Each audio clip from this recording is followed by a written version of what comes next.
Hola a todos, ¿cómo están? Espero que bien. En esta ocasión vamos a videoreaccionar a la conferencia de Xbox que hizo durante este evento o esta feria de videojuegos y anuncios llamado Summer Game Fest.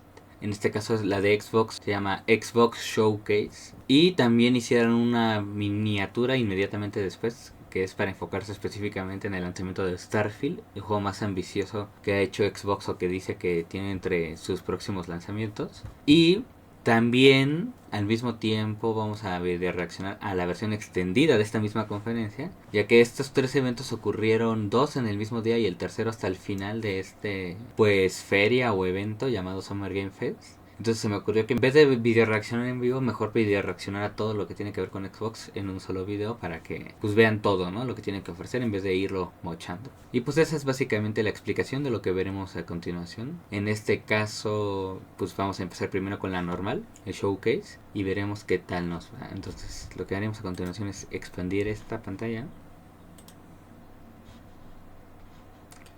y a darle inicio.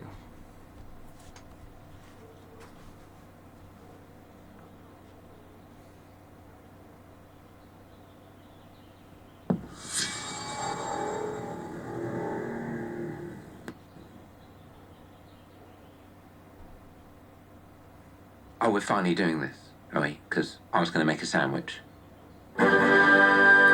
Playground Games. Okay. Let's do it.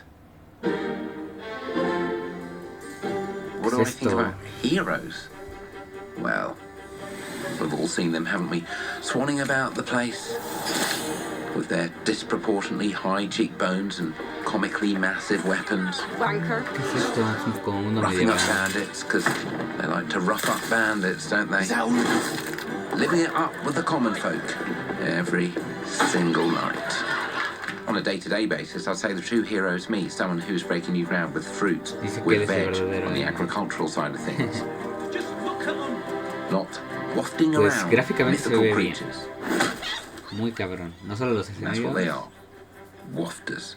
sino las You see, I'm not texturas, here to slay legendary beasts. hasta los I'm enemigos. here to conquer the vegetable. Aunque hay que tener en Not cuenta the que son euphemism. cinemáticas. Let's Tal face vez no it, se ve así el juego. the age of heroes is over. This is the age Pero of Xbox, innovation. según yo, sí tiene This, mucha if you will, capacidad. is the age of death.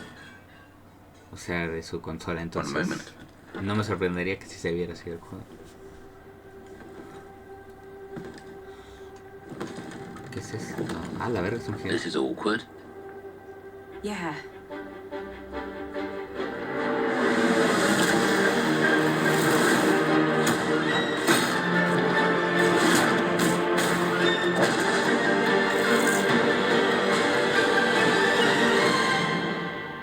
Oh,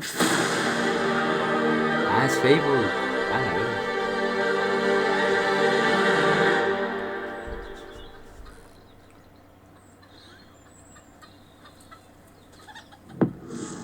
Se la madre. Disponibles desde el día 1 con Game Pass. World premiere. Lanzamiento mundial. Xbox Game Studios presenta.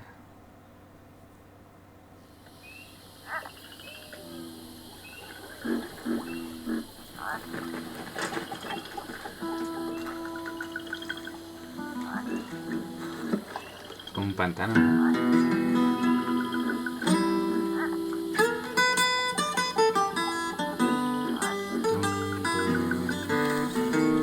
Voy a bajar tantito porque nunca se sabe si canta. Los derechos de autor que puede tener. Entonces hay que tener cuidado. Pero ahorita que veo tocando la guitarra me acuerdo de Ellie, de The Last of Us. Pero esto es como Nueva Orleans, si se fijan, son los pantanos de allá. Son los niggas franceses, inmigrantes. Pero la animación es como stop motion, si se fijan. Entonces,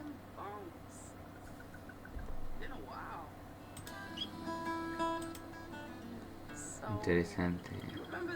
Favor you owe me? Esta gigante aquí también. I'm looking for a creature. Huge, sneaky, teeth like knives. A la ver.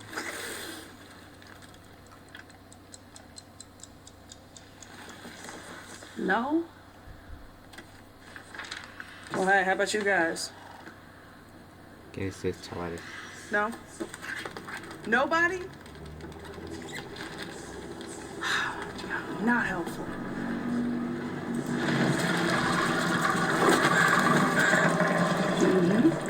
Sneaky.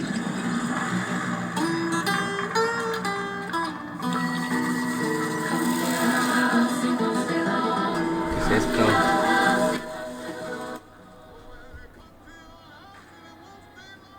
¿Qué carajos es esta cosa? El sur de la medianoche. O al sur de la medianoche. En concepto se ve bien, el problema es que no sé qué tipo de juego sería. O sea, la jugabilidad. ¿Qué género?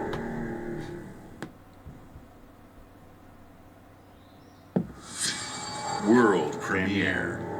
Lanzamiento mundial. These are dangerous times. At least that's what I hear.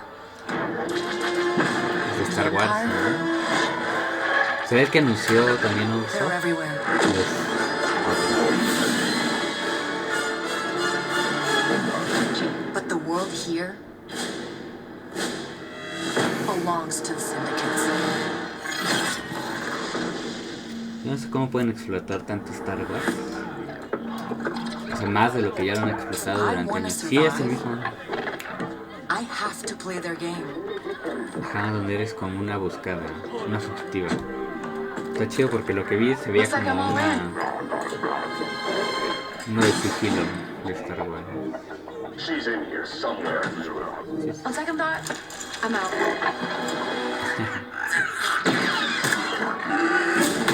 There she is.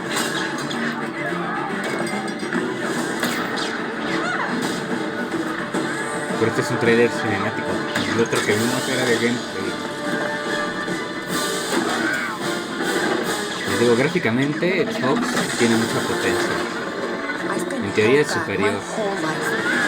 El problema es que no tenía juegos que explotaran esto. Este podría ser uno de ellos. Se ve chido. Wherever that takes me. I'm here to offer you a way out, okay? Get off my ship, Jalen. Give me a chance. You're gonna have to trust me. It'll be dangerous, risky. But if you pull this off, you'll never look over your shoulder again.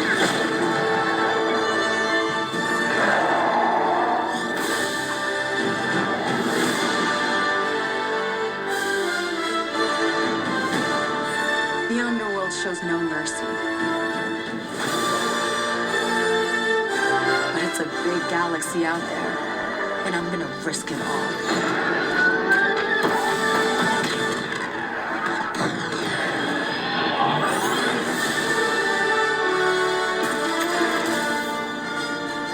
I love Cloud, pero de la ley.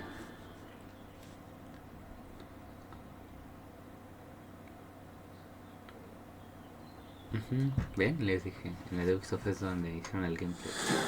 Wow, Fable, South of Midnight, Star Wars Outlaws. Así es. Welcome to our first ever double feature, the Xbox Game Showcase, Dice, followed by bienvenidos a al deep Xbox dive into one of the most important RPGs ever made, Starfield. Para presentar Gaming Starfield. is the most powerful of all entertainment. It transports, Dice it que es uno de los challenges, más it connects poderosos us, en el and entretenimiento. it's just incredibly and awesomely fun. Así That que is why Team vamos Xbox a is committed to disfrutarlo building the como un greatest fan. place to play.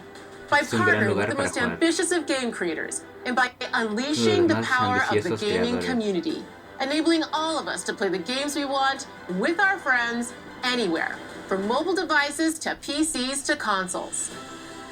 The lineup Para todo tipo we de have for you consolas. today is just incredible. Lo que veremos hoy es These simplemente are the works increíble. of the very greatest creative teams from around the world. Uno de los más increíbles We equipos made de todo el this mundo. show for you. Hemos the hecho este largest, show most para ti. engaged, and globally diverse fan base in Xbox history. You Que are the satisfaga a heart la and mayor soul of cantidad Xbox. de fans Your bases de passion Xbox. drives us, and you are the Confía en inspiration nosotros. for the visionaries whose games we showcase today. En lo que veremos en el From showcase de me hoy. and all of the team at Xbox, Desde mí thank you. y todos los miembros del equipo les This damos las next game gracias. is from Thunder Lotus, the award-winning studio behind Spirit Este es de Fair, Thunder Lotus. who've gone back to their combat roots with an amazing co-op raid-focused action game that is uniquely Al theirs. parecer es colaborativo. All right, everybody, Muy bien todos. it's time. Ha llegado el momento. World premiere. Lanzamiento mundial. Este ya es más indie. Es como de los clásicos que promueve Xbox en el Game Pass.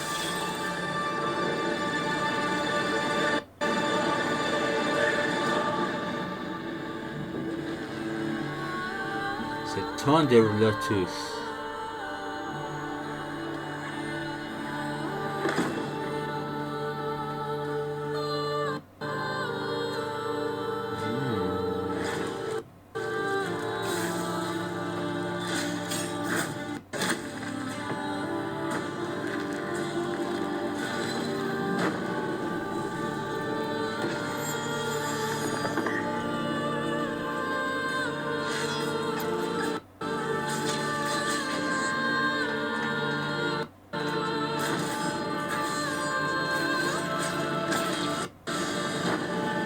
De 3 jugadores, o sea, todos son jugadores. A la verga. Es como un diablo si se fija. Le voy a bajar tantito la calidad, chicos, porque como que le merman la optimización. Le bajé a 2K para que tampoco se vea tan. Porque si no como que le cuesta grabar y al mismo tiempo usar el 4K. Interesante. 33. Nosotros somos mortales.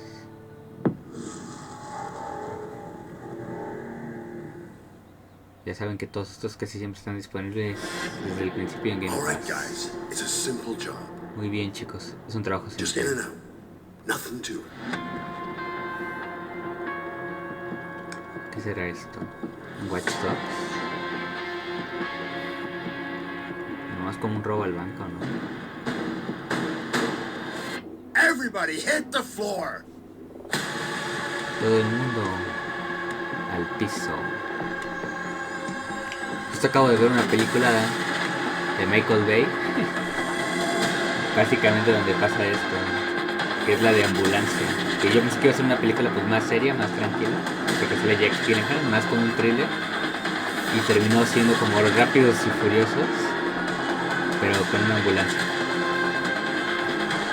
Así, una cosa ya bien drogadicta. Una ambulancia contra tanques de guerra. Y todo empezaba con eso, con un romo al...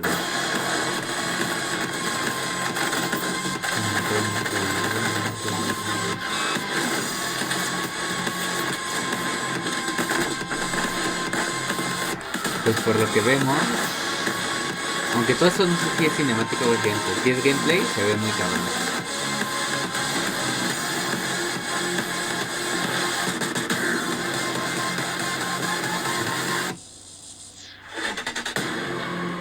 Interesante, me gusta eso, cuando es un juego que no solo se enfoca en el multijugador, sino en el modo historia de un jugador. Y este se ve que está chido. Y el concepto de robar bancos es como de GTA, pero más enfocado en un shooter. Una fusión de ambas cosas. World premiere. Lanzamiento mundial. Atlas.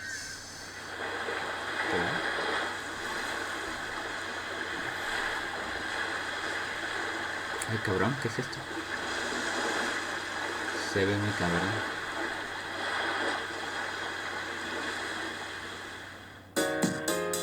Ah, es el remake que decían de... Si no mal me recuerdo, es el remake que decían de Persona. Creo que es Persona 3. Ah, se ve muy chido, gráficamente. me atrevería a decir que se ve mejor que el Persona 5, que es el más reciente. Y eso ya es mucho. Aunque hay que tener en cuenta que Persona 5, si no mal recuerdo, surgió en la generación anterior para Play 4 y Xbox One. En esta ocasión siento que así se ve un Persona en una nueva generación. Reload. Para 2024. Le bajé porque estaba la música, pero ya les vuelve a subir. Xbox Game Studios presenta.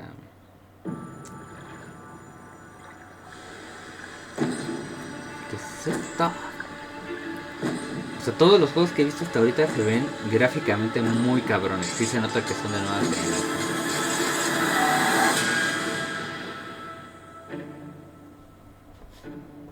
People don't like you very much, do they? Como que muchos tienen este enfoque de fantasía medieval.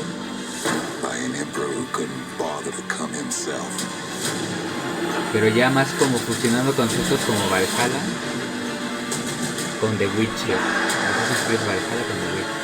To investigate some plague that seems to be corrupting our very Pero por lo que veo este es en primera persona. Sí. You want us to trust you. But the truth is, you scare us. Tú nos asustas. The way you fight, Tú puedes pelear. the power you wield, the secrets you keep. Los secretos que You're either tú here to save us puedes salvarnos a todos. or destroy us. O destruirnos. Forja tú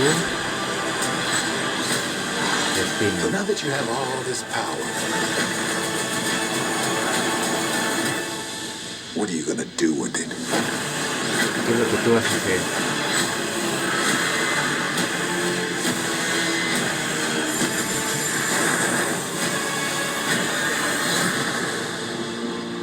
A Powell.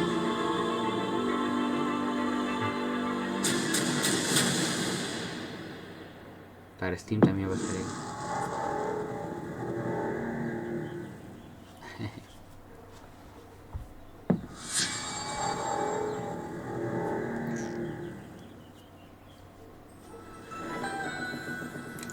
Este es de Rare. Hace mucho que no sacaban un juego. Que no recuerden, los de Rare hacían muchos juegos de Nintendo como Donkey Kong Country. Creo que es Monkey Island, porque son piratas y por el estilo de animación. Sí, Monkey Island. Pero es como un remake, ¿no? Welcome to the Scum Bar, the most notorious tavern on Melee Island. Wall-to-wall rogues and scoundrels. So tell me, which ship is right for you? A big ship? A luxury ship? A Este ship with just juego, a splash of digamos que ha marcado Genesee? mucha trascendencia, pues se volvió como de You culto. mean Governor Guybrush. No tanto porque sea una A super frequent historia stop set foot on that o un mansion for super almost a year. así gráficamente Hey, o what do you think you're doing? en I jugabilidad, told you no autographs. Though sino I porque see es de los you have a primeros. meet and greet ticket. And I guess it's not every day that you get to meet the mighty pirate Guybrush Threepwood, the legend of Monkey Island. No. Se supone que trascendió porque fue de las primeras aventuras gráficas que existieron de videojuegos, donde como que investigabas y así. Eso es lo que le hizo trascender. Entonces, que se vea así en 3D ya está chido, porque el otro se veía muy, pues como en los 80. Things will be very different from the sea of thieves you know. Y dicen que era muy bueno en cuanto a los secretos, misterios. Era un buen juego de aventura narrativa. Pues con gráficos modernos se debe ver chido. El 20 de julio. Pues no falta tanto. world premiere. Lanzamiento mundial.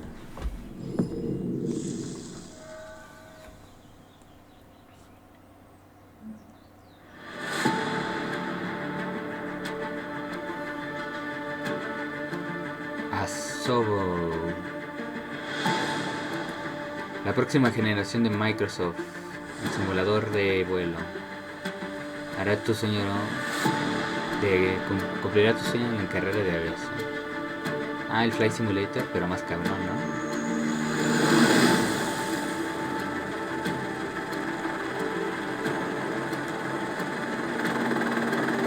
Busca y rescate. O sea, hay muchos tipos de vehículos voladores, es lo que están tratando de explicar. O aeronaves, para que me entiendan. Para que experimentes las diferencias con todos.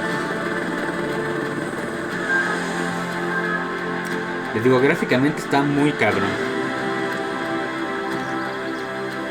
O sea, cómo se ven sus juegos.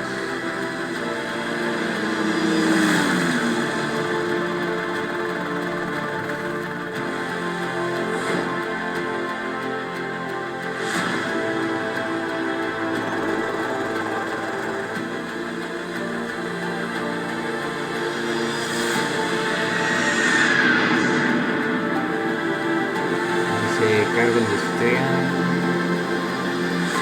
cargo remoto,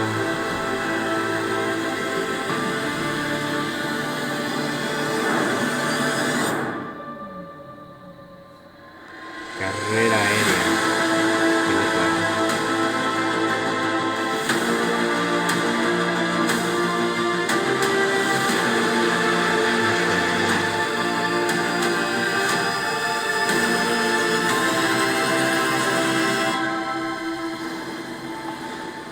está muy chido.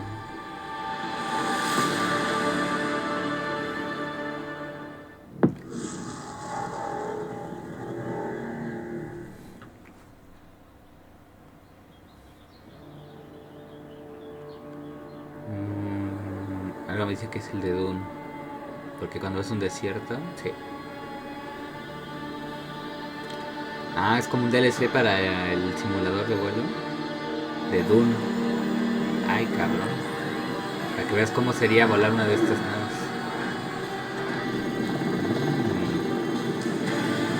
Si se pudiera el VR sería todavía más impresionante. O sea, combinar esto con el VR. Te cagas.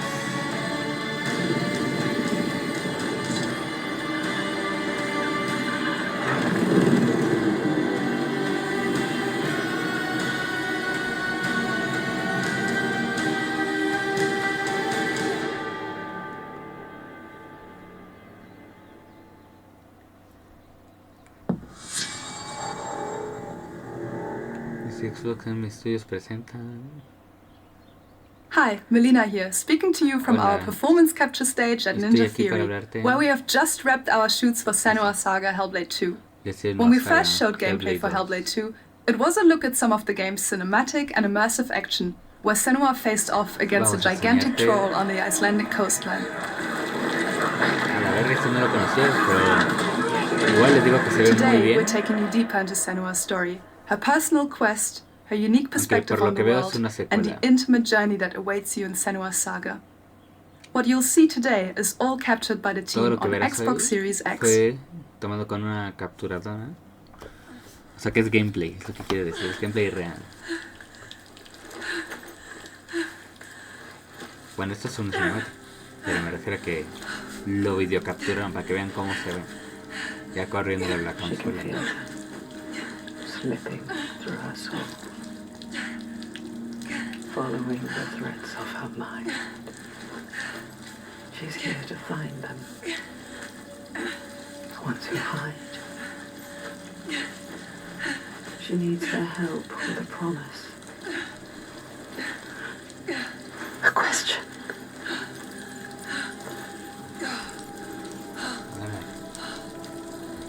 But it's never so simple. Será como una especie de Horizon, tirándole a más fantasía, más medieval. There's always a part of you that changes. Se ve chido, la ambientación oscura. O sea, gráficamente ya les dije, se ve cabrón.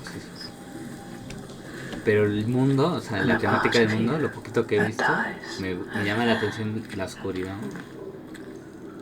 Y los trajes. Es como medieval. Pero oscuro.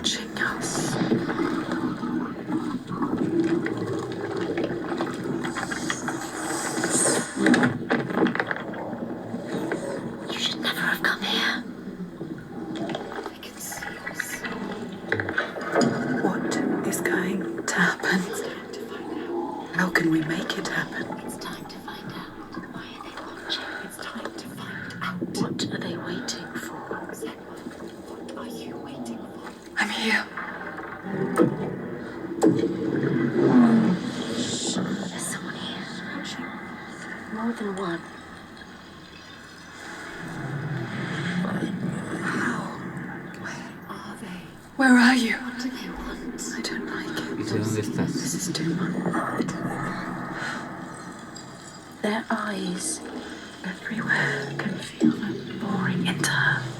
What is she supposed to do? Do something. Ask them. What do you want me to do? ¿Qué es lo que quieren que haga?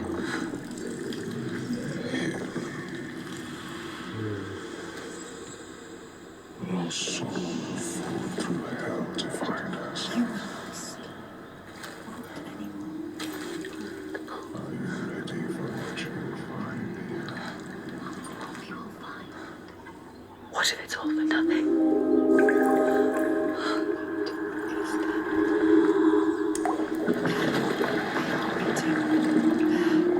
It's them. It's you. What will they do to her? What will we do to us? Touch it. Tócalo. Feel. Your mind. Your voices. Las voces. All the parts of you that are broken. You can be whole. All the grief. All the rage. All the fear. Everything I've seen, everything I've done has led me to this place. We've come so far. Not far enough. Say it. You are ready. Tell them. I am here. Now. What if we get lost forever? What will happen to them? What will happen to you? I will not let them down. She is ready. They know.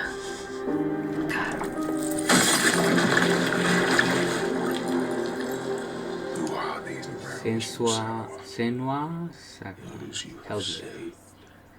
Habría que ver qué pedo con los primeros, ¿no? Para entender o será otra historia aparte.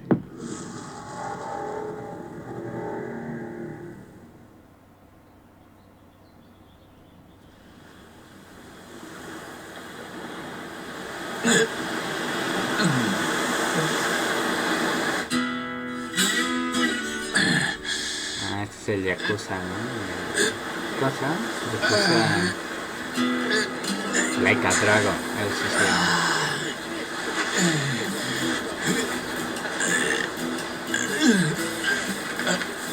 Está desnudo. Últimamente hay muchas cosas japonesas que veo que siempre están desnudos. Personajes como Alice in Borderland.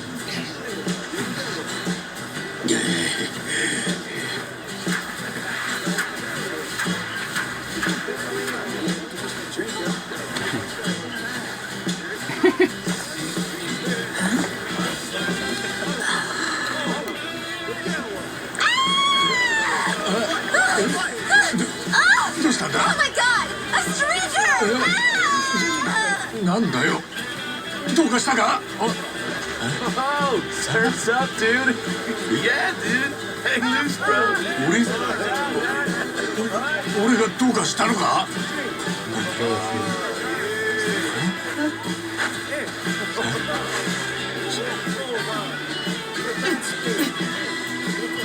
は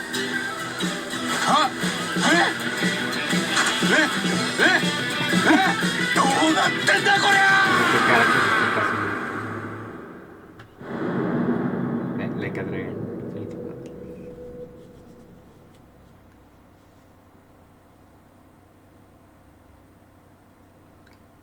O sea que llegó a Estados Unidos, ¿no? En este caso Hawái creo que era.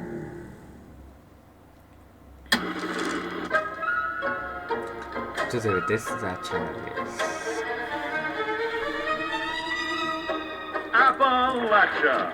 What a sight! A verdant wonderland of promise plucked from post-atomic blight, the fruit of years of prudent progress and determined reclamation, and 15 million dwellers worth of keen imagination. From the heart of West Virginia to the depths of the pit. Well, we owe it all to Vault 76.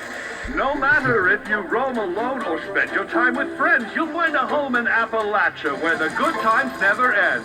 There are relics to uncover from a time before the war, along with loads of friendly folks to meet and enemies Sí, me ha galore. parecido Our visualísimo, world is always changing. Greater foes siempre me han dado are ganas de overthrown as we jugarlo, pero embark on expeditions into thrilling new unknowns. Yes, a la vez siento que no lo Appalachian entenderé. settlements to Nuka World on tour.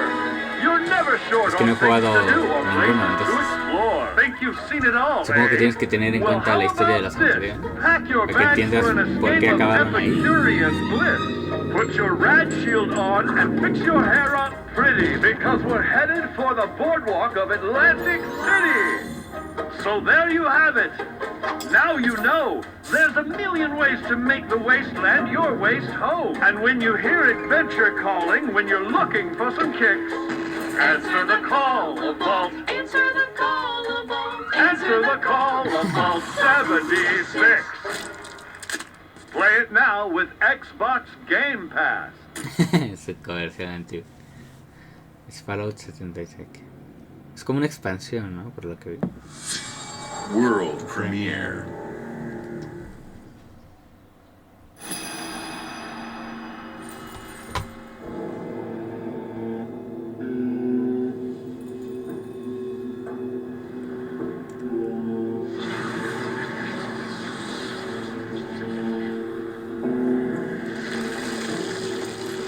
Este también creo que ya salió en la conferencia de Capcom.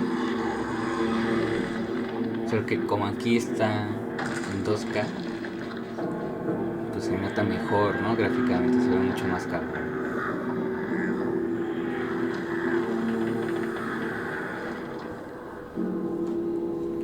Es uno que está ambientado en la mitología japonesa, por lo que veo. En su folclore.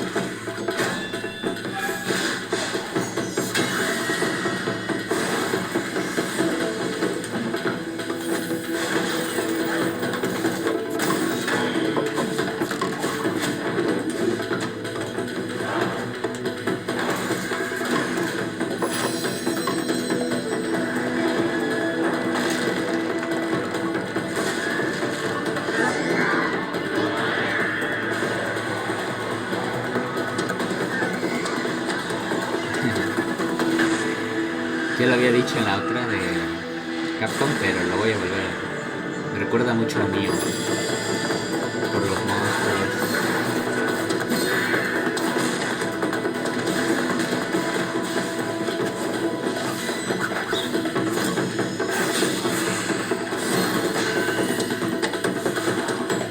Pum, pum, pum, pum, pum.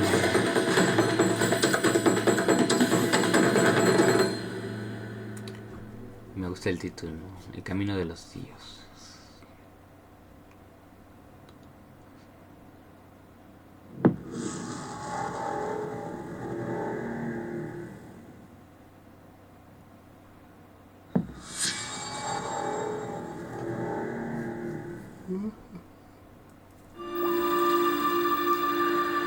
General Motors' historic commitment to performance is embodied in two of its iconic brands, Chevrolet and Cadillac.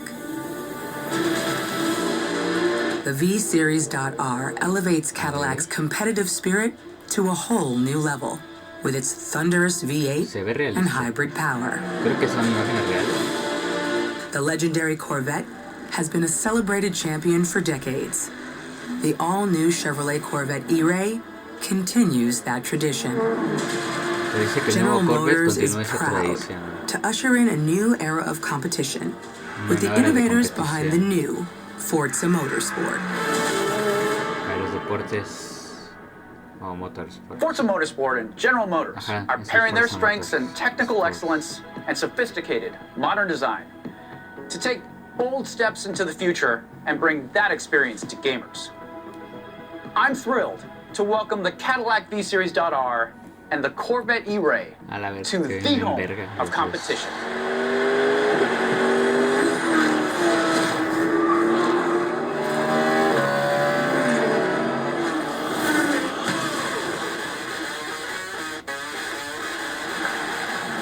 I know you're ready. You've got this.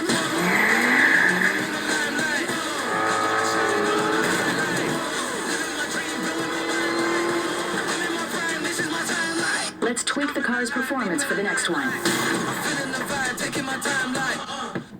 Fíjense que Forza Motors ya me había convencido con el anterior que sacaron, que se ubica en México.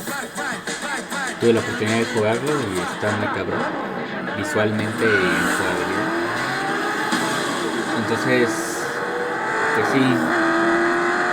sí consideraría comprarme, no sé si esto es una expansión del mismo juego, otro juego en sí, un modo que van a agregar, una expansión, un DLC, no lo sé, pero pues digamos que Forza Motors me convenció a que lo comprara, si es que pudiera, pues.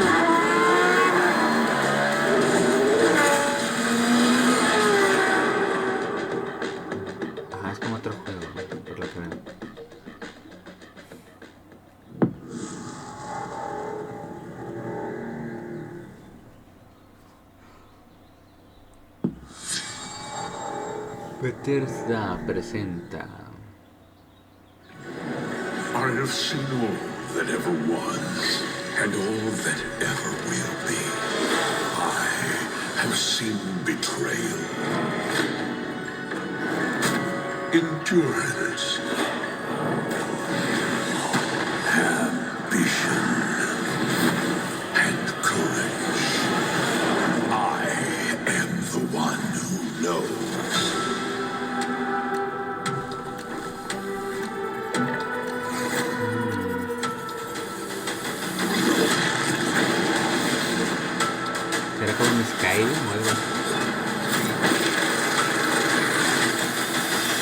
For perhaps the first time in my unending existence, I feel disconnected from fate's flow. Unseen forces move against me, hungry for forbidden knowledge. A mystery long kept hidden, a secret that threatens to unravel reality itself. Esto ya es el juego, ¿no? Recuerda un poco también a Final Fantasy XIV. Es como MMORPG.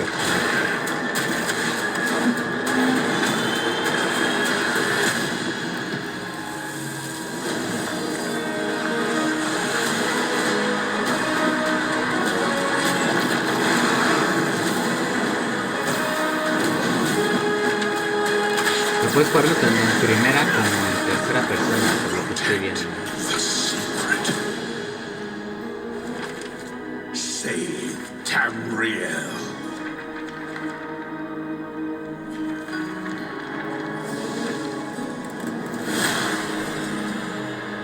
Ajá, del Elder Scrolls, sí, de los que das de Skyrim.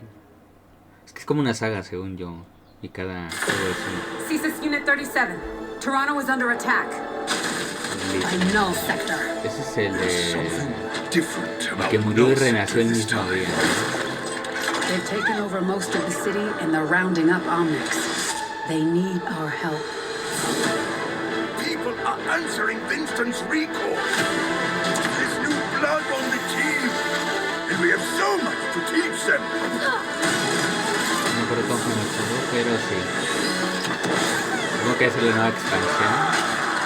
We can stop null sector. Maybe we can save the city. Coming through. Been a while, baby. As if I didn't have enough problems already.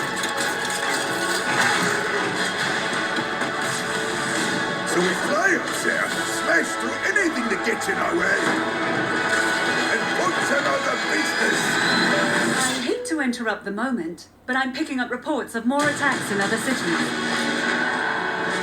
It's a fight they want. I say let's give it to them. Con un nuevo modo de juego. Engage. Target mark. Unos modos de juego. Time to create peace with bullets. Greetings.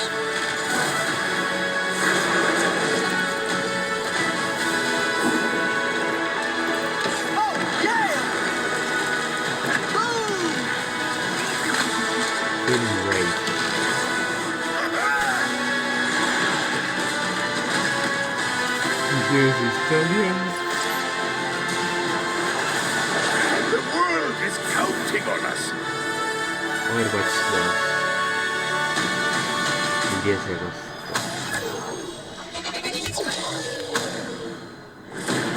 Let's go.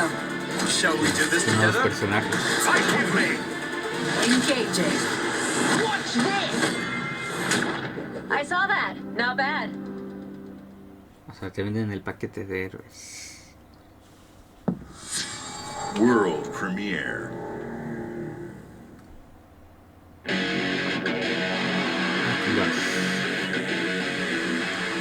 What is this place? It looks like we're in a palace. What the hell is going on? Es un Persona 5 chibi. No idea.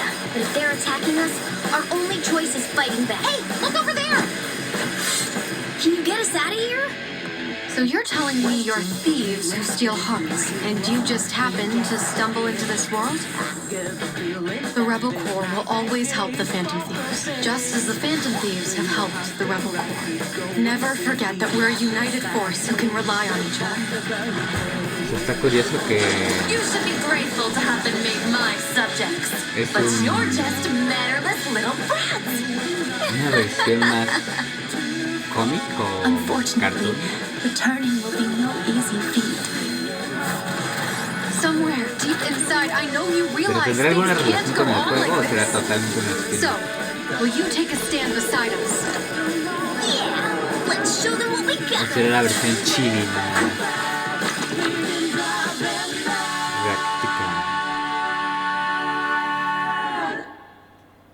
Este es el 17 de noviembre de este año.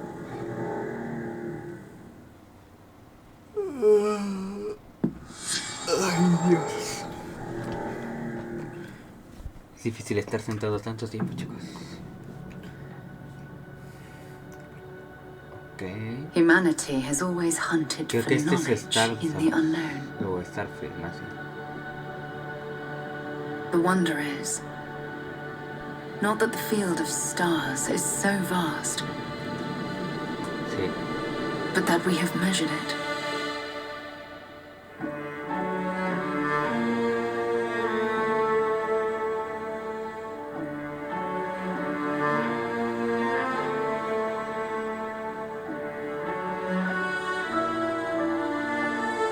Los creadores de Skyrim y Fallout 4.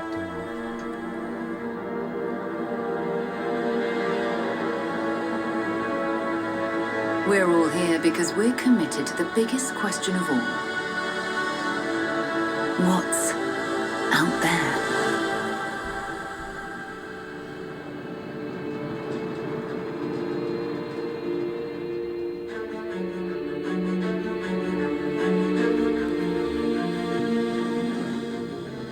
You're part of Constellation now. Part of our family.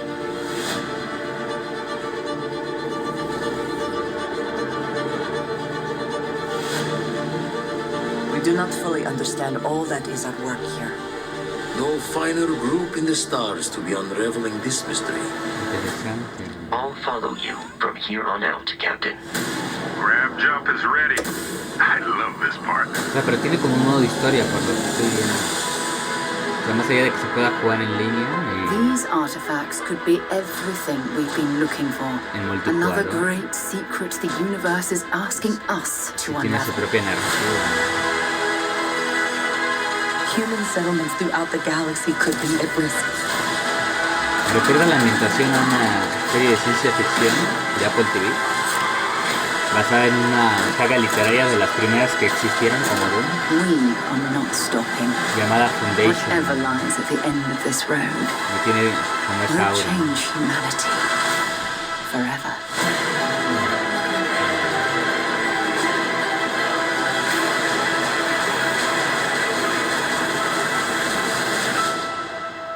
This is where we belong. Este está. Se ve chido. A ver qué tal les sale. Un concepto. Septiembre 6. Ah, la verga es este año. Dice que ahora comienza el Starfield directo. Ah, no, dice que va a haber más información en el directo de Starfield. World premiere.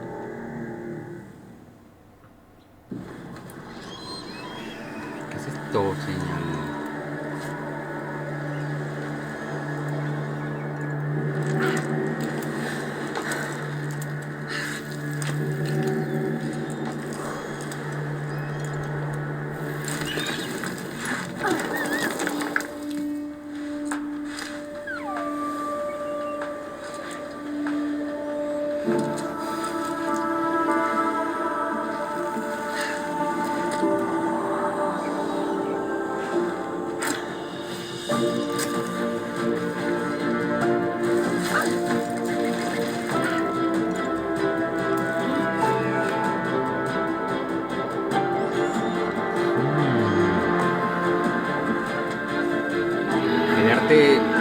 Aunque no es de mi estilo, o sea, no es como el que yo prefiero, sí se ve bonito, o sea, sí es artístico. El estilo de animación que usan, el arte de los escenarios. Ya que lo ves de lejos así, parece un cuadro, chicos.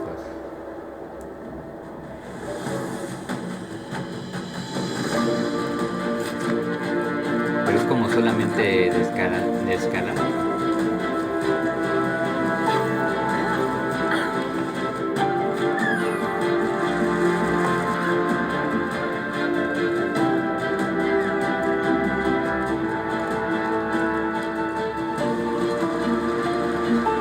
Especie de journey de escala, un viaje pero de escala.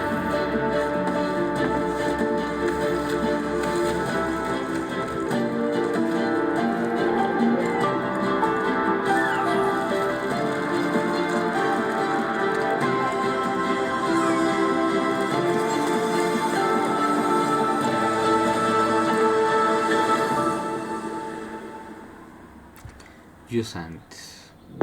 Finales de 2023.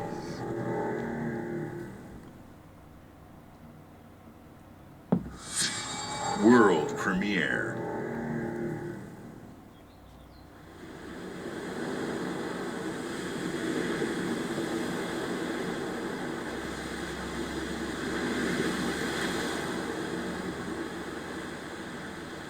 Creo que es chino el estudio.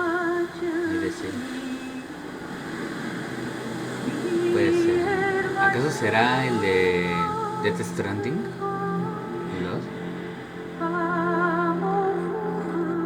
No, es otra cosa, ¿no? ¿Qué es esto?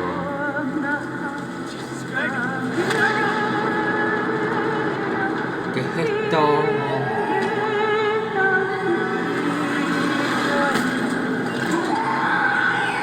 Como de terror.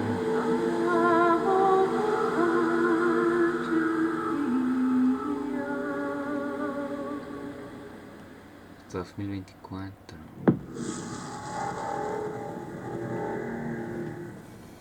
Me encanta como siempre todo es disponible desde el día 1 con Game Pass.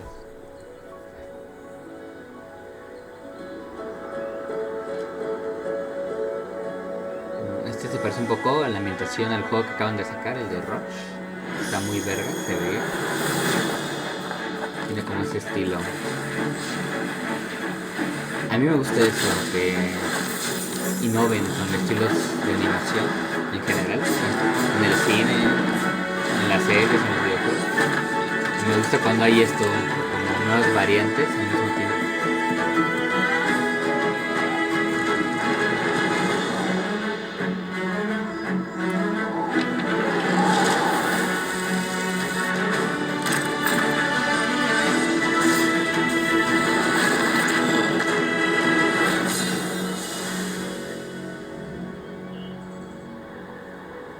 como laberintos o mazmorras de Hint.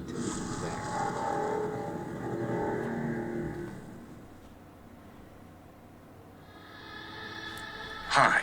I'm very very excited excited to be returning as Johnny Silverhand in the upcoming expansion for Cyberpunk Ellos son 2077, conscientes, Phantom serán Liberty. conscientes This new adventure reunites Johnny and que el Dee on éxito a de Cyberpunk dangerous se lo spy deben mission totalmente al anime. and introduces Idris Elba Porque aunque el as juego era secret bueno, agent el Solomon concepto, Reed.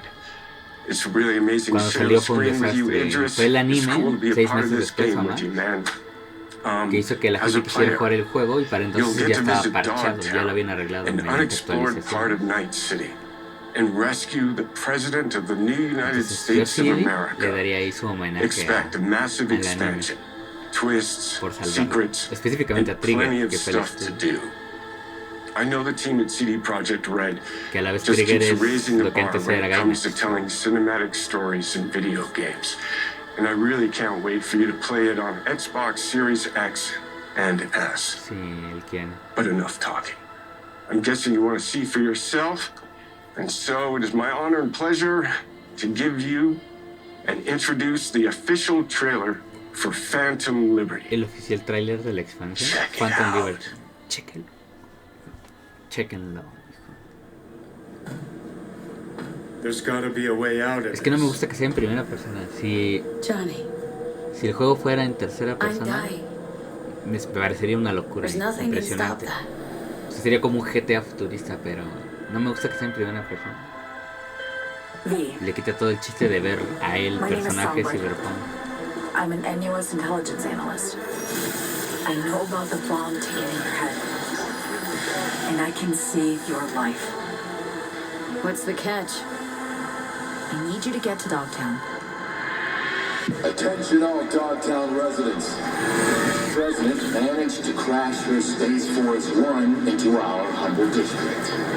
Man's got 1,001 reasons to want Myers as a hostage. Sleeper agents. Time to wake them up. So NUSA's tossing us back into the fray, huh? Stay sharp. We're in the wolf's den now. Get Myers out of there. Time to evac. Her safety is the top priority. Shit! They catch us out here, we're dead. Wait, hear that? God almighty! It's moving! Run! This way! Quick!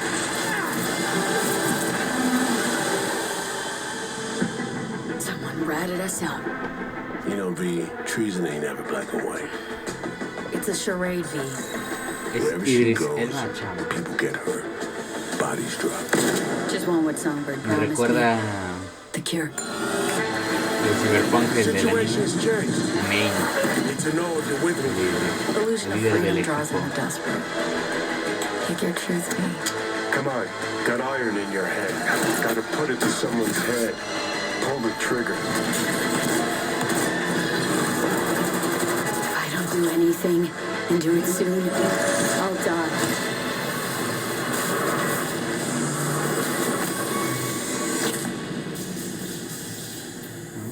Sale este año, 26 octubre, noviembre, diciembre, en septiembre, 26 de septiembre.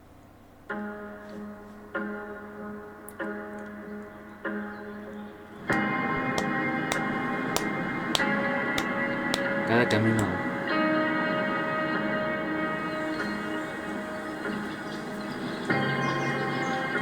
cada casa, hogar, se le quiere decir.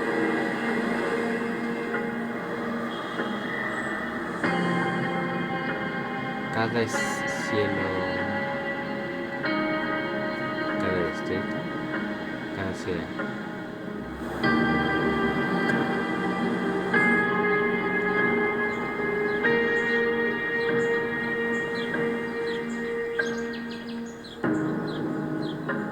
No es nada científico. Es para que hagas tu ciudad, crees tu ciudad. A nivel de arquitectura de estar muy chido. O sea, si eres arquitecto, este juego te permite usar usar tus conocimientos.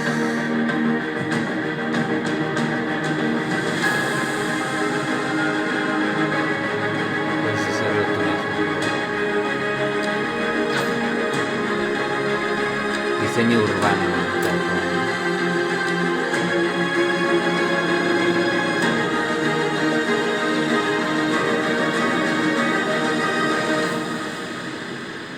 Tú crea ciudades.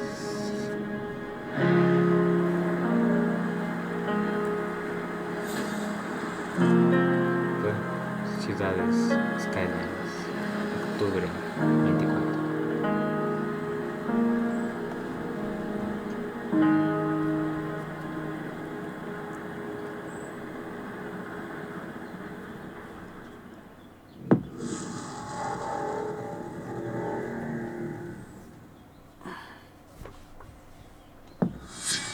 World premiere.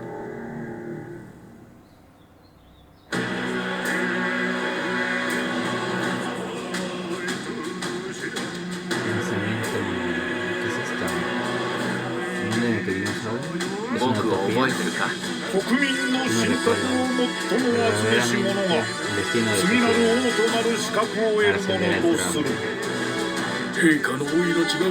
¿Es una utopía?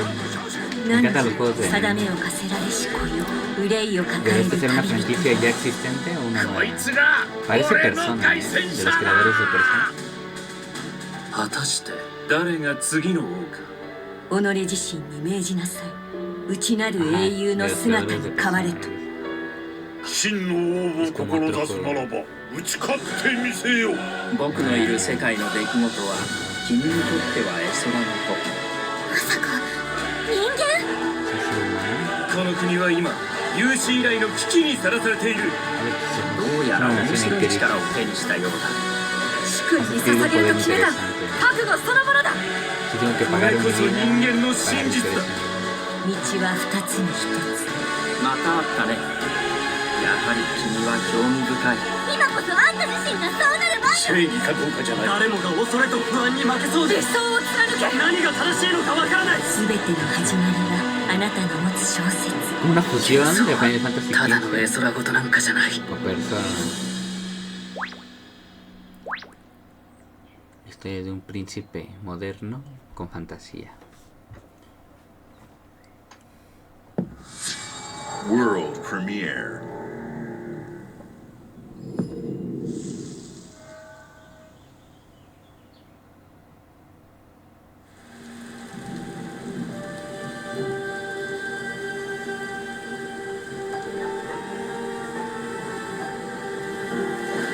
Humanity's cities have fallen. Our people's only means of survival is to seek sanctuary here, in the Belfry. You must explore this world to find the origins of this evil.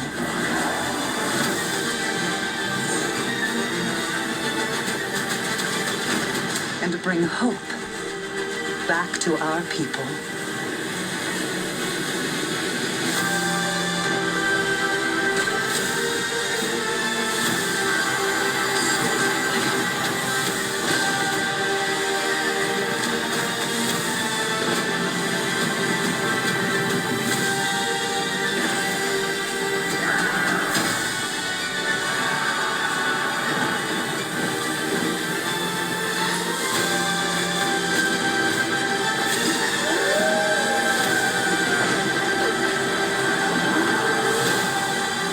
Together, you can save humanity.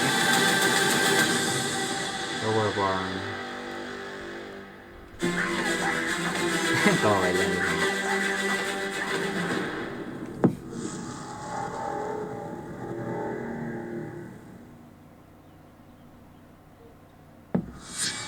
World premiere.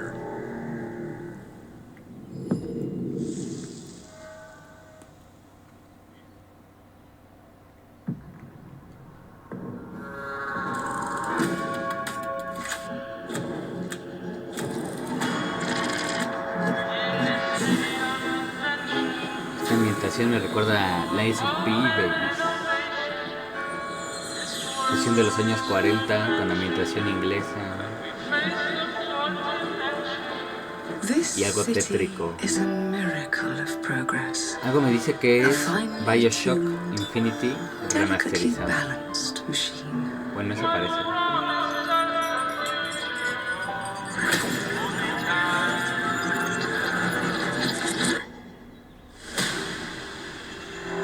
But it only takes one rebellious little gear to ruin everything. If you resist my rule,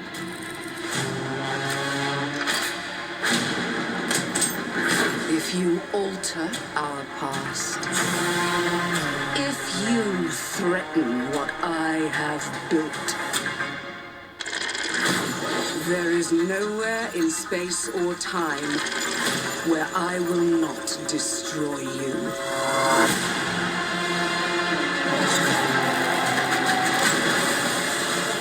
Sí, fue un Bioshock Infinity remasterizado.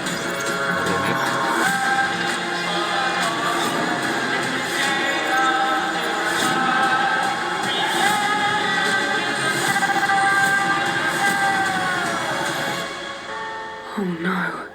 What did I do? La propuesta es alterar la línea temporal. Any last words before my friend puts one in your scalp? Yep. War Revolution. Es un nuevo juego. Uno de los millones hijos de Bioshock, que tienen como su estilo de juego, pero es otro. Pues estudio. Thank you all for joining us. Today is a special day for me and the team. I'm excited to see 11 games showcased from our first-party studios. We opened with Fable from Playground Games, which will bring the franchise into the modern era while staying true to its British style and humor. Compulsion and In Exile shared their first original experiences since joining Xbox, with South of Midnight and Clockwork Revolution. And we are thrilled at how Avowed is shaping up for release next year from the RPG masters at Obsidian. In addition to Avowed, our studios will deliver Hellblade 2, an all-new Microsoft Flight Simulator, Towerborn, and more in 2024. Later this month, players can look forward to Elder Scrolls Online Necrom and Sea of Thieves Monkey Island. As we look to holiday, we will launch Starfield and Forza Motorsport, both built for Xbox Series X, S, and PC.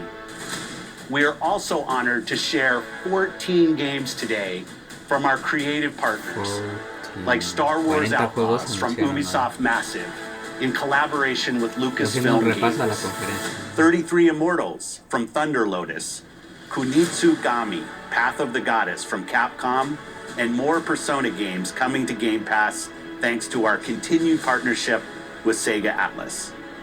I'd also like to congratulate the Studio Zero team on Metaphor Refantazio. It's great to be able to premiere what is next from the creators of Persona here in our showcase.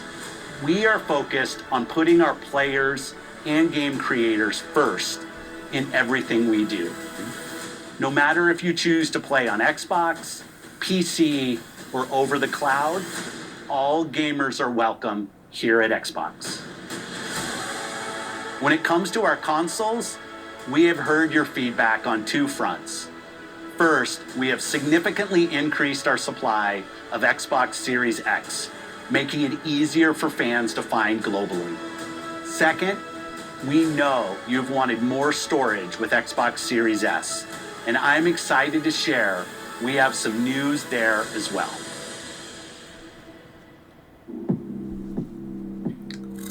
Van a anunciar lo nuevo que vendrá. Dijo que sus objetivos en primera los juegos, pero también el hardware, nuevas cosas relacionadas con la consola.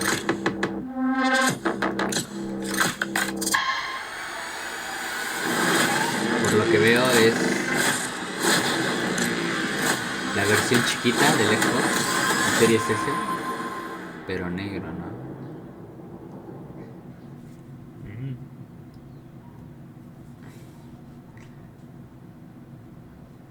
Para el 1 de septiembre. And now for the one more thing you've all been waiting for. Prepare for the most comprehensive deep dive we've ever done for the biggest game we've ever built. So sit tight and enjoy Starfield Direct. Dice que a partir de ahora comenzará el directo de Starfield. Hola chicos, antes de empezar con el direct de Xbox, como todavía le falta como un ratito, espero no les moleste, voy a estar poniendo.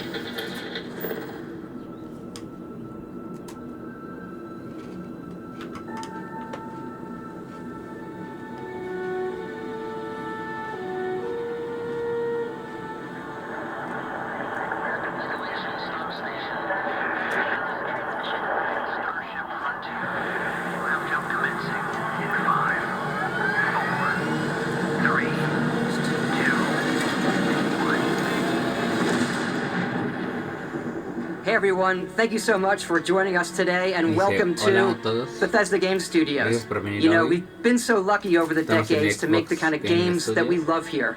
And that's thanks to all of you. From the Elder Scrolls, the Fallout, we love creating these worlds and playing in them just as much as you do.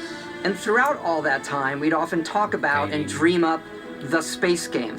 What if we could take that feeling of being who you want to be and exploring a new world, but set it in space, where you weren't really limited in where you could go or what you could do. And that is Starfield.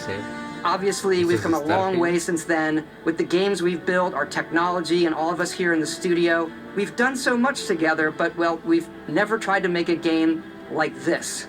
Today, you'll get to hear from many on the team and see so much of what we think makes our game special. So let's jump in and take a look.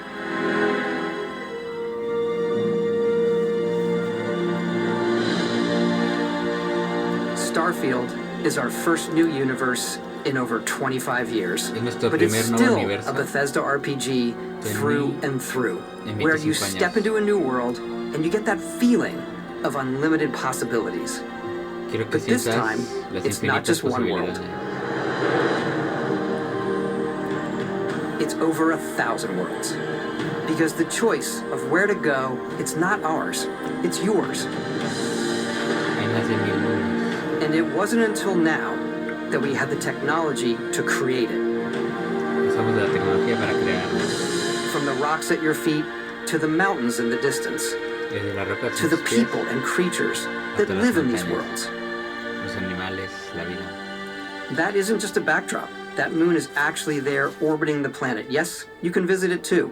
We realistically simulate the galaxy around you. Our next-generation lighting model uses real-time global illumination to light the world based on the type of star and the makeup of the planet's atmosphere. We also have an all-new animation system. And of course, you can play it in third person, and you can play it in first person.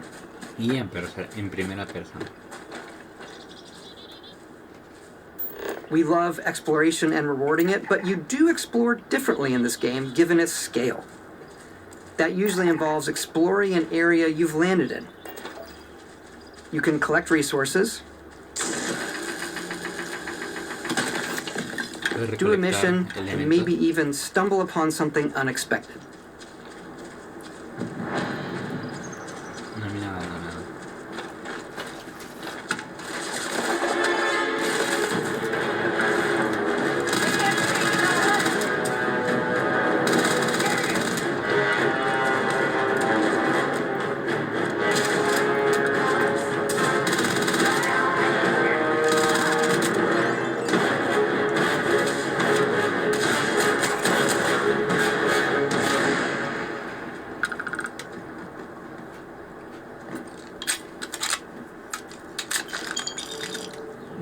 love stuff and all of the items allowing you to pick everything up.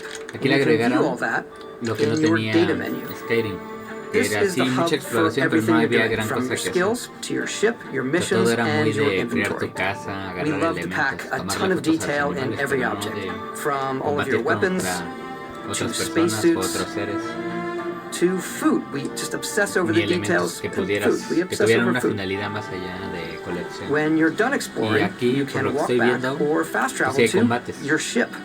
We have companions and crew you can take with you. I left Vasco here back at my ship. Welcome back, Captain Howard. And he can even say your name. Let's head out.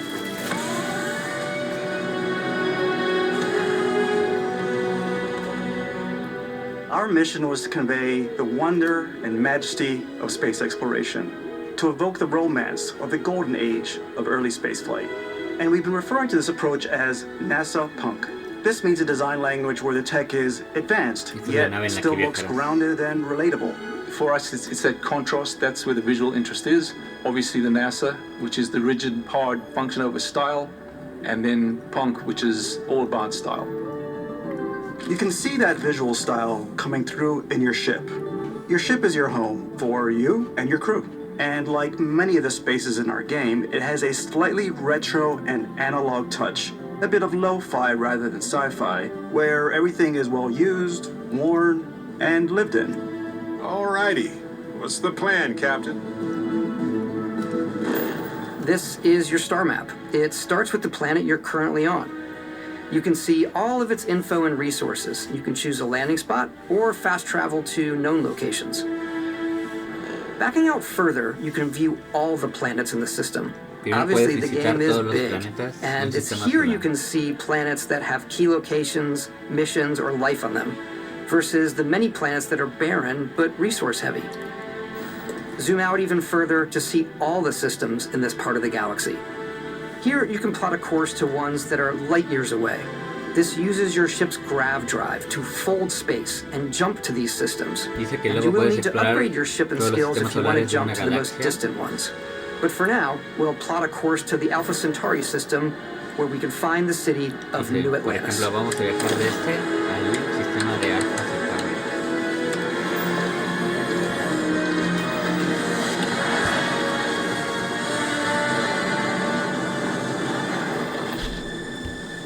Welcome to UC Space. Maintain your current course while we scan your ship's cargo. Scan complete. You are cleared for landing at New Atlantis. Dice las características del planeta.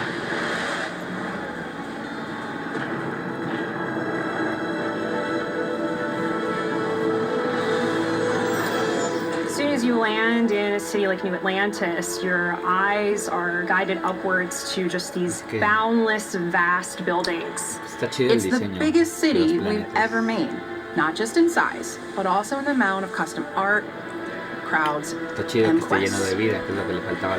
So the main focus when we're designing a city is obviously what supports the story.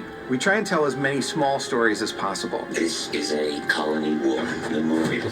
It's a few moments of gameplay that make the space feel like it's full of real characters that are going about their day-to-day lives. It's paralyzing if you really stop and think about it. Buddy, it's coffee. It's also where your adventure with Constellation begins.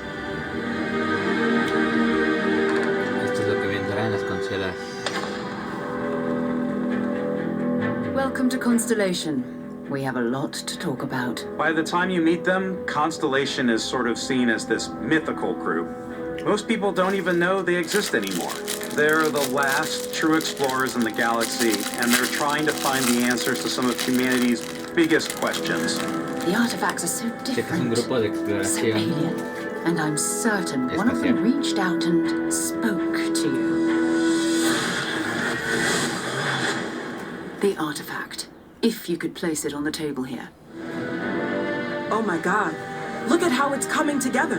That means there's a set built by an intelligence outside the settled systems. It's definitely an eclectic cast of characters. You've got Sarah Morgan, the ex-soldier and adventurer, now Constellation's leader. Mateo, the theologian who believes that there's definitely something else out there. Noelle, the gifted scientist and Sarah Morgan's protege. and Walter, a very successful businessman in the settled systems and Constellation's financier. Anything goes as long as you have the money. There's also Vlad, the ex-pirate, Sam Coe, the former space cowboy, and Barrett. You know what I hate about these pirates? Completely resistant to my otherwise irresistible charm. The journey you take with Constellation is just the first of many you'll embark on. The Settled Systems is home to all kinds of different stories, people, and adventures for you to uncover.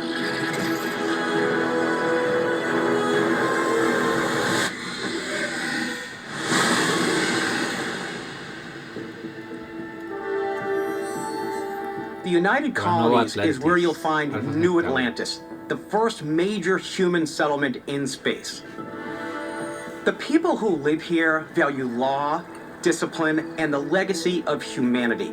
They consider themselves the true children of Earth. You ever think of joining up with the Vanguard? Help the United Colonies, even get your UC citizenship? New Atlantis isn't the only city within the United Colonies. The city of Sidonia on Mars to this day serves as the largest mining facility for the United Colonies.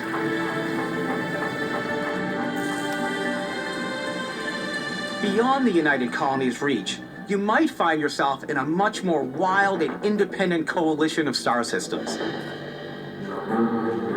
This is Freestar Collective Space. The capital of the Freestar Collective is Aquila City. The Stone Root Inn is an Aquila City fixture. Lo primero que vimos Ranger relies on judgment and intuition donde está la ley, pero hay planetas donde no tienen Neon started out as a y es fishing como el platform, viejo but is now known throughout the settled systems as a pleasure city, where almost anything goes. If you've got morality issues, this definitely isn't the job for you. Ryujin is hiring the best and brightest of today for our future tomorrow. Everyone has been chewed up and ground up by Neon. Try not to get yourself killed, all right? Outside the bounds of civilized space, there are still plenty of unclaimed systems to explore, but these areas are also home to the most hostile factions in the galaxy. The great serpent hungers. All heathens shall be made dust in time. A new face. Is this the face of a brave runner here to challenge the Red Mile? They think the galaxy is theirs. They are wrong. It belongs to the Crimson Fleet. It always has. In Starfield, we're pushing our cities and settlements further than we ever have before. It's all there, waiting for you. A slice of humanity's future. Todo esto está afuera esperando. So, el futuro de la humanidad. Ready to get out there? Entonces, ¿estás lista para ir? Throughout the galaxy, there are so many things to see and stories to experience. Hay tanto que ver. But the most important story is the one that you tell. I'm the type of person who spends hours in character creation, and I think people are going to be really excited when they see all of the improvements we've made. One of the biggest overhauls was done through our character generation system. We scanned a wide range of faces from different age groups and ethnicities, and by mixing and matching all that data, we were able to create highly detailed and diverse characters. We use that exact system to create all the characters and NPCs you're going to see in the game. So any character you see almost always is a character you could make yourself.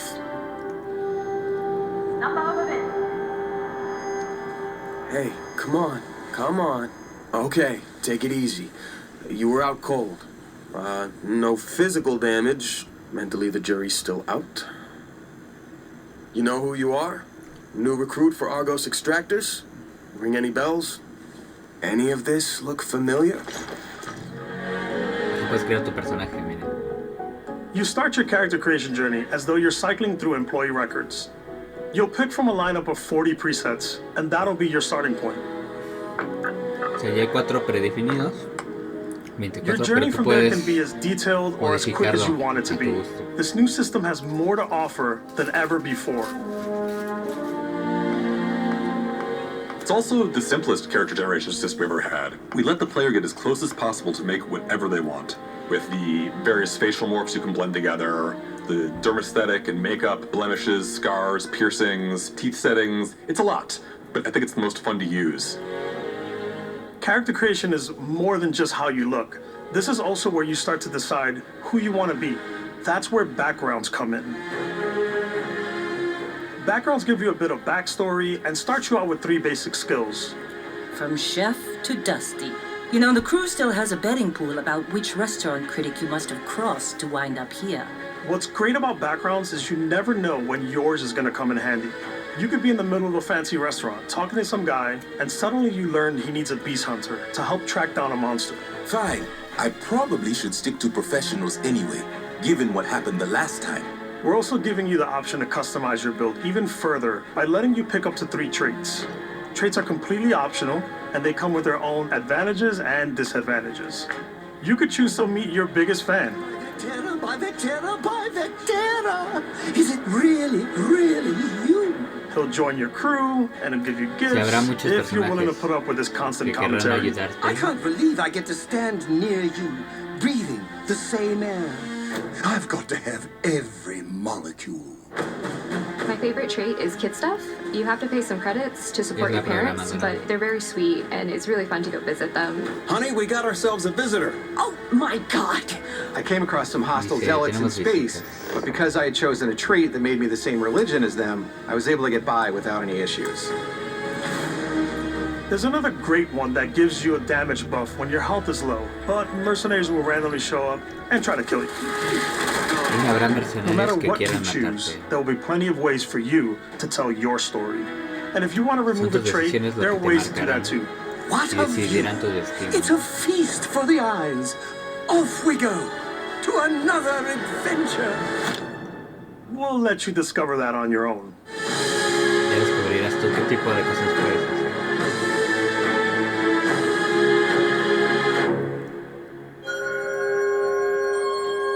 Es interesante crear un Fallout espacial. Once you've built the perfect character, that's when your journey can really begin. We took what we loved about skills and perks from our previous games and put them together to create an all-new skill system. Each time you level up, you get a skill point, which can be used to unlock or rank up skills. Nuevas habilidades.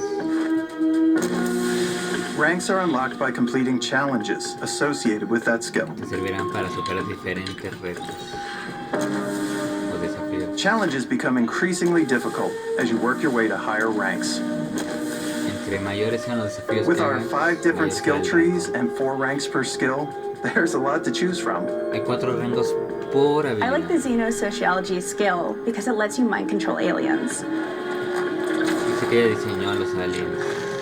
Boost pack out of the gate. I'm boost packing everywhere.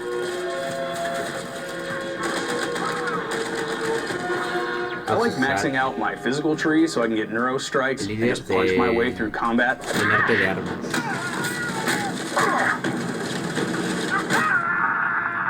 That one's a lot of fun.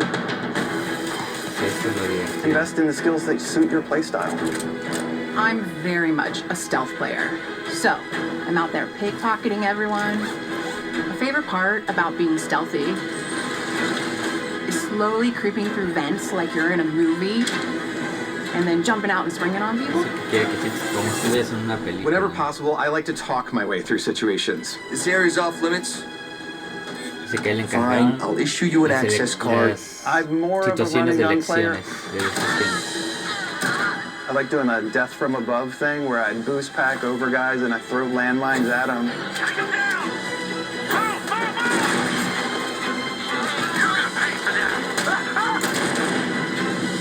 I like blowing stuff up.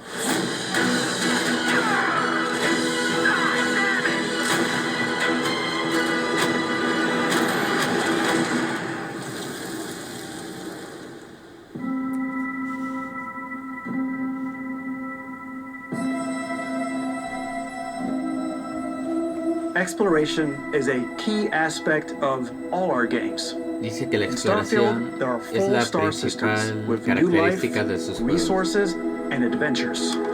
Y aquí también será. Art team worked hard to strike a balance between fun and realism. We studied data from NASA and a multitude of other sources to help us make the world feel believable. From the way we approach planetary atmospheres to the way we place biomes based on the planet's distance from the sun. Once we had created a grounded world, we could start looking at all the things that make that world fun. When you leave a planet and head into space,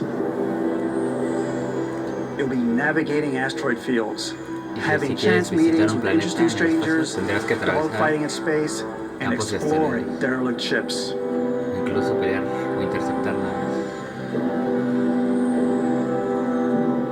It's all out there. Está todo ahí. Ultimately, it's about rewarding your curiosity, because whether it's on the surface of a planet, the alleys of a city, or the vastness of space, you never know what you'll find.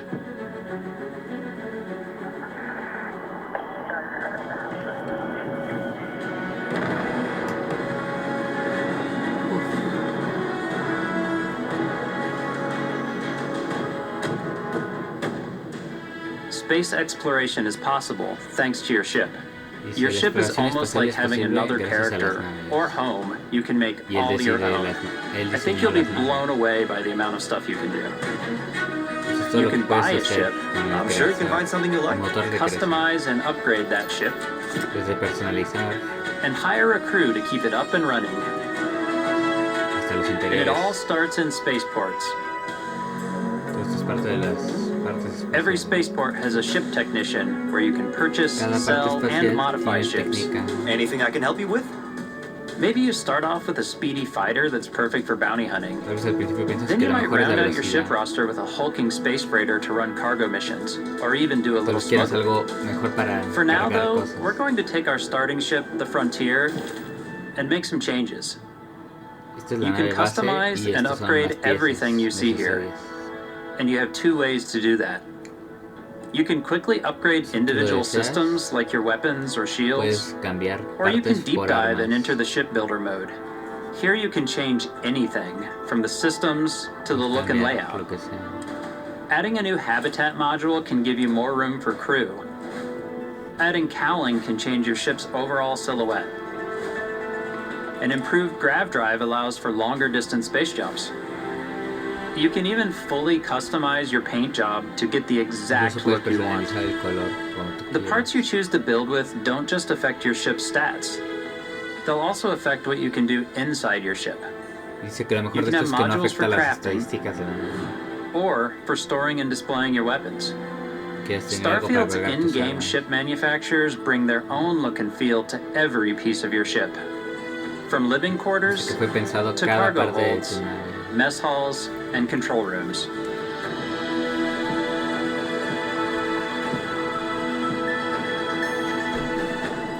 Our modified Frontier is a practical ship, but with a little creativity, your ship can look like almost anything you want. It's a bit odd, but one of my favorite ways of customizing ships is I make them look like animals. Dice que para ella, the HMS Platypus, as I called it, where it had a giant tail to it.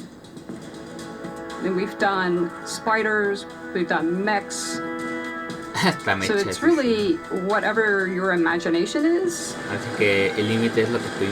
And while you can build your home among the stars the way you want to, you're probably not the only person who will call your ship home.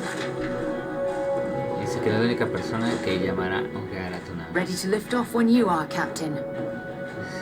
Engines ready. The Frontier is fueled and ready, Captain. Some of the members of Constellation can join you on your journey. These companions can serve on your crew, and they'll always be there when you travel. We'll be traveling together until we either find an artifact or this lead runs dry. Each companion comes with their own valuable skills for your ships and outposts, as well as unique quest lines. Eventually, some friendships might blossom into romance. I don't know that I've ever really loved anyone except you. And if you're looking for a little extra help on your ship, you can always hire additional crew at spaceports. Got any room on your ship for someone like me?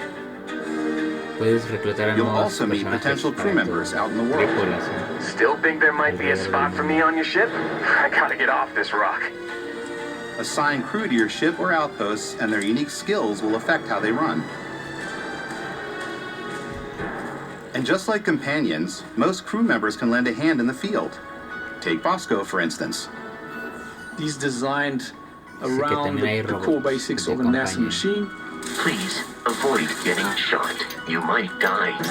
I still wanted to give it almost a humanoid personality, so I elongated the limbs. This tends to make him feel more human-like and give him a little personality. It is a shame. Exploration requires so much bloodshed. Using the shipbuilding tools and crew selection features in Starfield, you'll be able to build and captain the ship of your dreams. And now, let's take to the sky.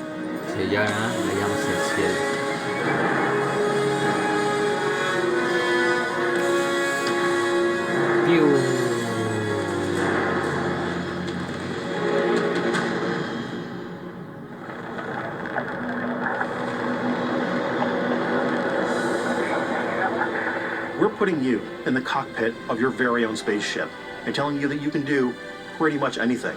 And that is really cool for us as developers. Spaceflight should be exciting and dangerous, and you should feel like you're in complete control every step of the way. We've extended that sense of control to ship combat. It's not about just hitting your triggers to fire your weapons. It's a complex dance between our piloting skills and our power allocation system. Boosting power to your engines will make your ship faster. Powering up the grav drives will shorten the amount of time it takes before you can make a jump.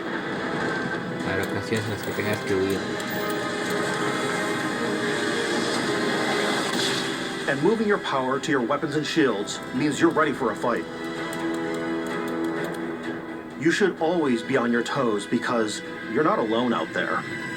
Puedes usar todo eso porque no estarás solo ahí.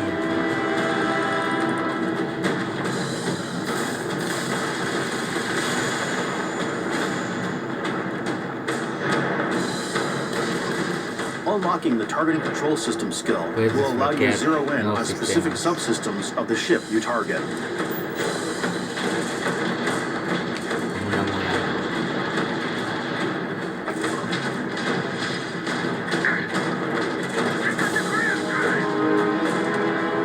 After destroying an enemy ship, you can loot the remains from your cockpit.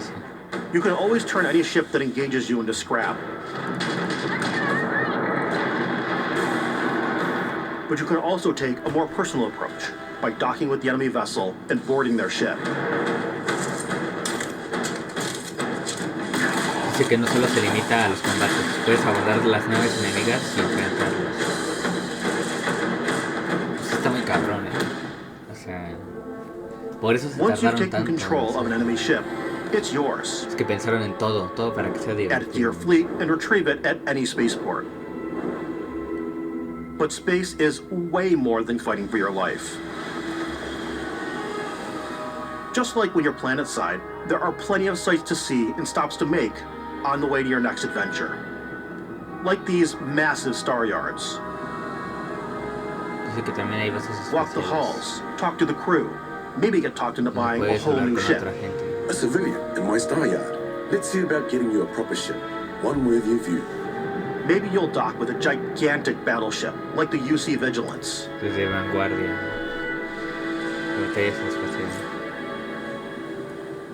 Or rub elbows with the galaxy's wealthy elite on a cruise ship fit for the stars. There are plenty of personal encounters to be had as well. You can hail any ship you come across to trade, swap info, or maybe even commit an act of piracy. Let's do this. When I'm playing, I generally go crazy. I definitely go like the more piracy routes. I want to take over ships. I'm going to board ships. I'm like, this is now mine. I steal all the sandwiches and put them, in my cargo hold that I have specifically for sandwiches. I don't want to play the hero, but I want to go out and just start taking things from people as quickly as possible. Some strangers might be looking for a little human connection in the darkness of space. Hello, stranger. I just finished cooking up some food. If you want to come on over, just pop on by. Some of the best moments are the ones you discover on your own. The thing I love most about Starfield is that it is a Bethesda game through and through. It's really about going to strange new places, meeting interesting people, and getting sidetracked on zany adventures. Then, realizing 2 hours later that you're involved in a completely new story. You're human. We thought we were the only ones to leave Earth. That DNA is so present here. It's in our random encounters, it's in our handcrafted quests. And it feels so cool to play it and just make your own path in this universe. There are over 1,000 planets out there, just waiting for you to visit. We want you to feel like explorers, breaking ground on new planets, exploring every inch of a mostly untouched galaxy. We want you to feel hopeful. We want you to feel this sense of awe and wonder, and sometimes a little fear.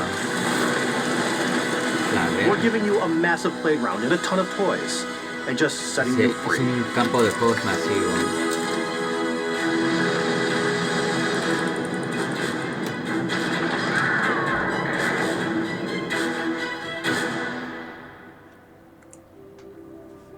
Hey everybody, we've shown you so much stuff, but we thought we'd just take a little break and show you something a little bit different. You know, we put so much detail into our game worlds, and we love the opportunity to bring that into the real world with our collector's editions. And for this game, we've done a watch. It is the Constellation Explorer's Watch. This is the watch that you actually get in the game that acts as part of your HUD, where it's the compass and then environmental information. It connects to your phone to give you notifications and other information, and we've also designed this really cool case that it comes with, Istvan. Yeah, we really took as much care in designing this case as we did the watch. Our attention to detail in the game totally translates to this. Inspired by the cases that the astronauts used during the Apollo era to bring back samples from the moon. It's got an intricate locking mechanism, authentic, heavy, comes with a Constellation patch, native strap, and the overall functionality and believability of this as something that would exist in the world, in the Starfield universe. You'll find a very useful outfit, and it even tells the time. We actually have something else. Now that we're part of Xbox, we get to work with the amazing people on the Xbox hardware team, and together we have created this custom limited edition Starfield controller. It's awesome. It is now, our favorite controller. We love this because it's inspired by the actual controls of your spaceship. And not only that, we've created the first ever custom headset with Xbox. And this is a perfect pairing with that controller.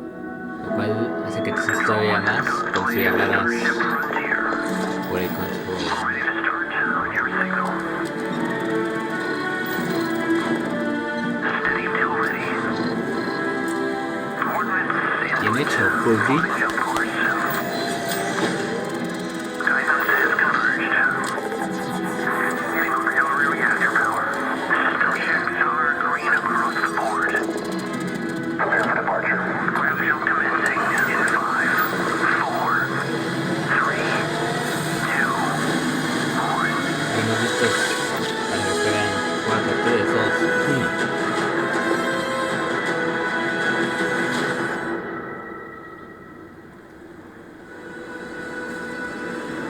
Every one of our games, we always put so much care into all those little details that breathe life into our worlds.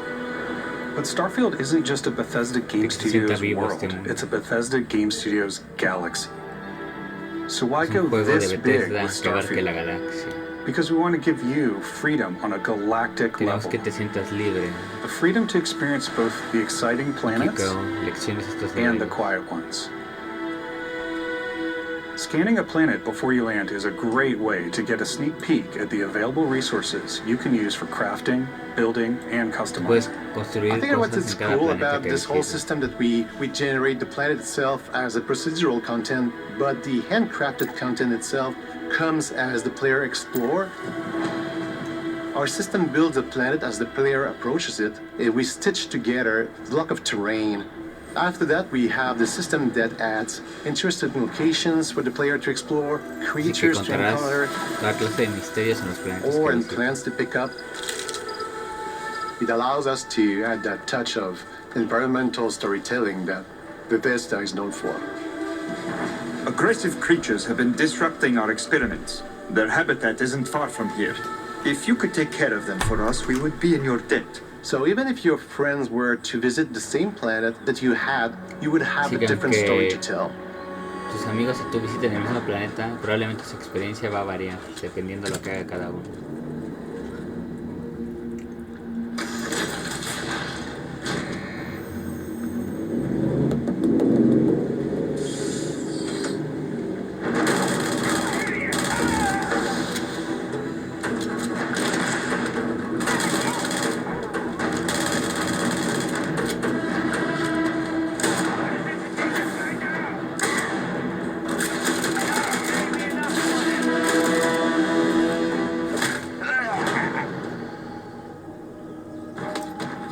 It's completely up to you how you want to interact with each planet.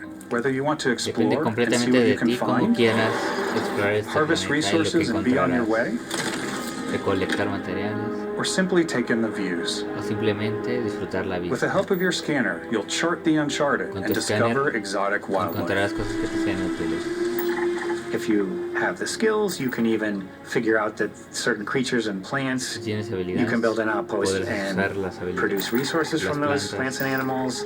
You can get experience and rewards for fully surveying planets and fully surveying a whole system.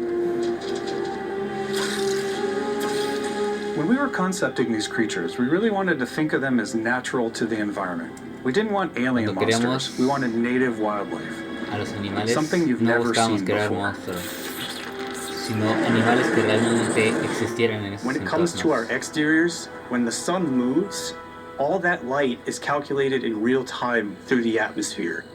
Our biggest goal for lighting with Starfield was to make the game feel more filmic, to use lighting and color to really make it feel more cinematic. Se sientan cinematográficos, como si vieras una película.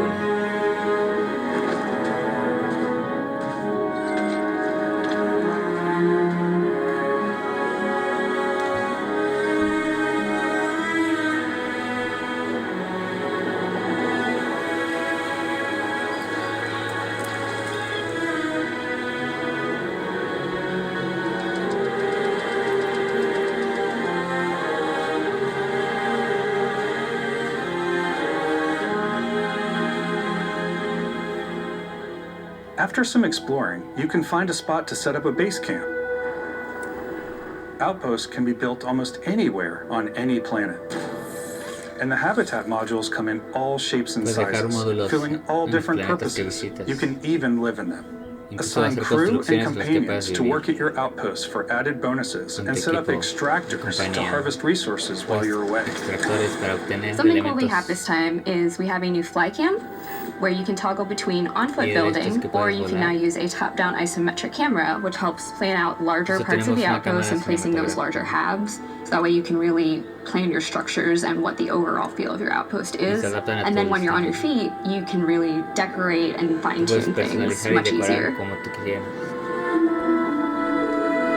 Voy a cerrar un poco la ventana, chicos.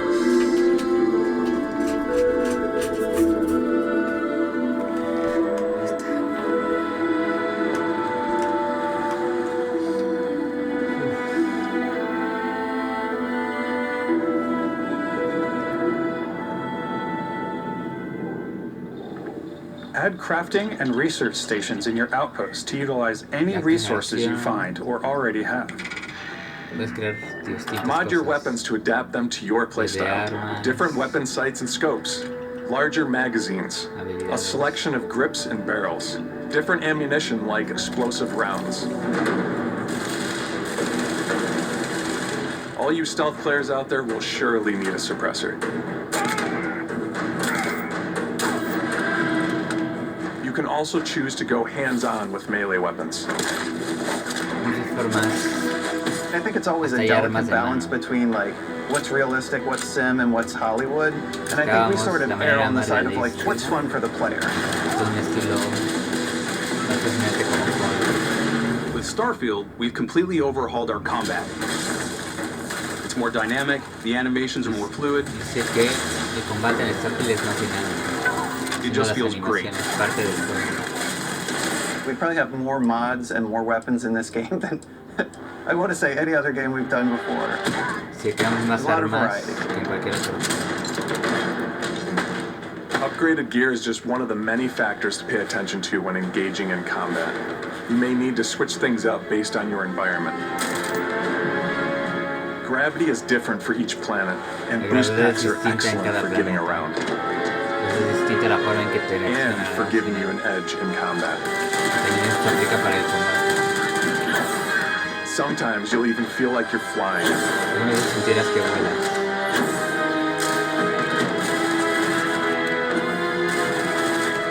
Zero-gravity environments pose a different challenge.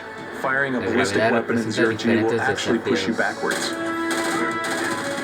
Energy weapons, on the other hand, offer a more stable shooting experience. We also have mag weapons. These are high-powered electromagnetic induction ballistic arrays. Each barrel has its own targeting laser and can dish out some serious damage.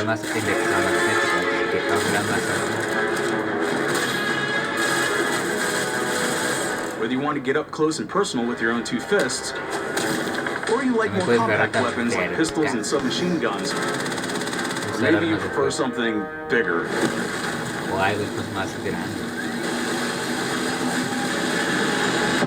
Starfield's got you covered. Starfield lo tiene cubierto para ti.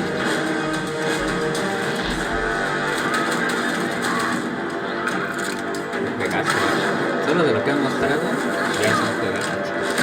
Porque tiene muchos modos y muchas formas distintas de jugar cada uno. Y buscaron formas de que no sea tan aburrido como más que Esta. Entonces es un juego muy completo.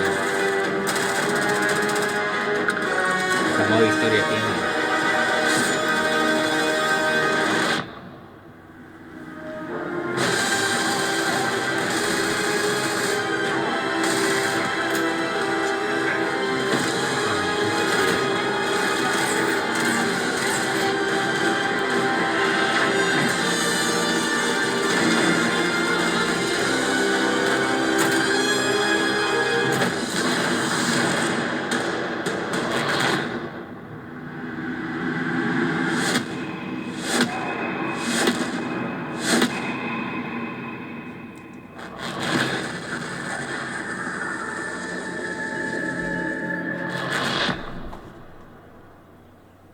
Thanks again for being with us today. We are just so grateful that you've taken the time and spent it here. I know there was probably a lot to take in. There's a lot to the game, even more than we could show here. You know, as we play it, we're always sharing these unique and special moments that only a game like this can bring. When I think about what makes it special, it really is the people here. This game is a reflection of the incredible and passionate team that made it. All of them putting something special of themselves into it. So let's hear some of their favorite moments.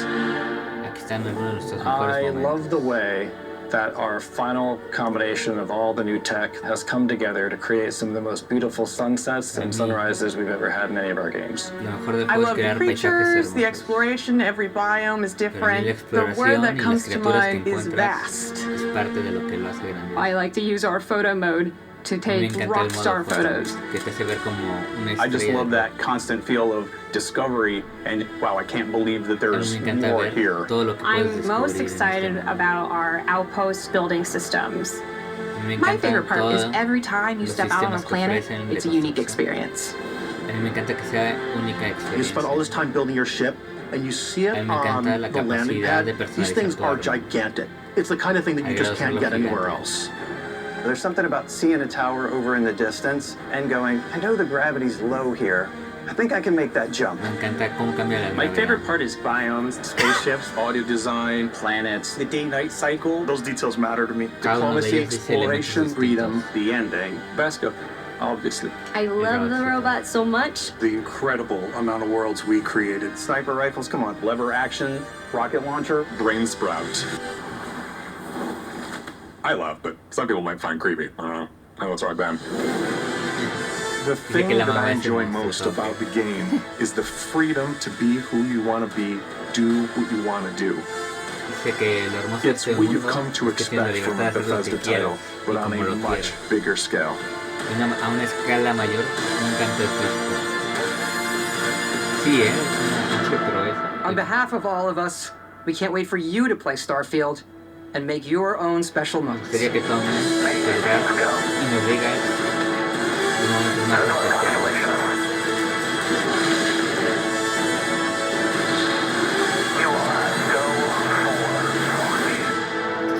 Si tuviera el Series S o el X, sí me darían ganas de jugar. O sea, sí lo compraría luego el primer día. Simplemente por lo que es una proeza técnica, chicos.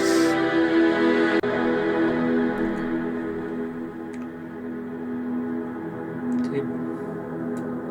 Parece que es de las pocas cosas que sí sirvió de las fusiones que hizo Xbox.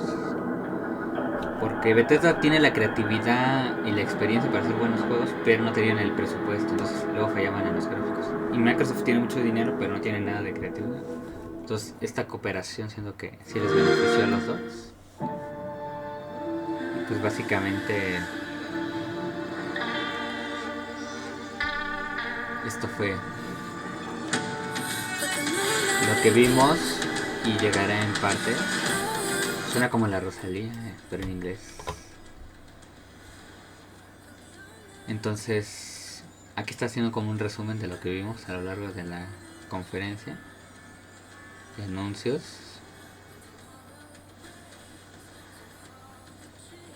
Como para que veas en general qué es lo que presentaron. Hay muchos que son nuevos, totalmente nuevas franquicias que me llaman mucho la atención. A nivel visual, a nivel como de jugabilidad. Y hay otros que aunque son clásicos o de franquicias ya conocidas, le dan como un aire distinto. Como que en ese aspecto se ha sabido diversificar los diferentes tipos de juegos en vez de solo concentrarte en los shooters que llevaba toda la vida en Microsoft. Y eso me gusta que ya su variedad hace que pues sí, tienen ganas de tener un Xbox para sus exclusivos.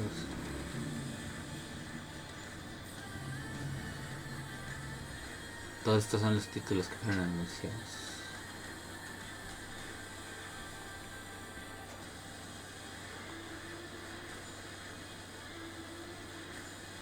Aunque algunos más que juegos son expansiones, también hay que decir. O DLCs, pero eso no quita que tuvieron anuncios muy chidos, la verdad. De las mejores conferencias de Xbox en muchos años. Ahora sí que se las supieron.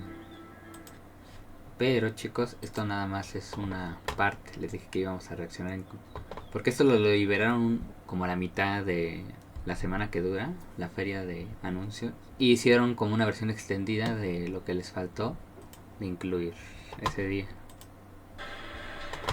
Aunque no estoy seguro exactamente si va a haber más anuncios nuevos o simplemente van a dar como más trailers o más información, como el de Starfield, de los demás juegos que lanzaron ese día. No sé exactamente qué es lo que estamos por ver. Así que comprobemos.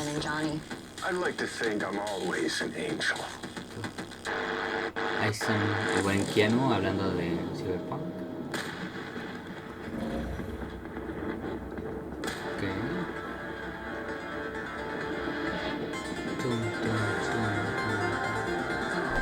Le voy a subir tantito la calidad gráfica.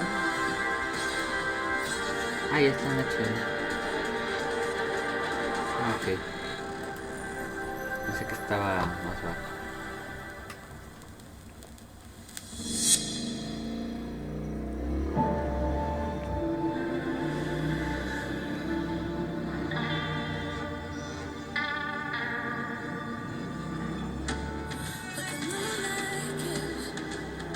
Fíjense, es lo que vimos ahorita.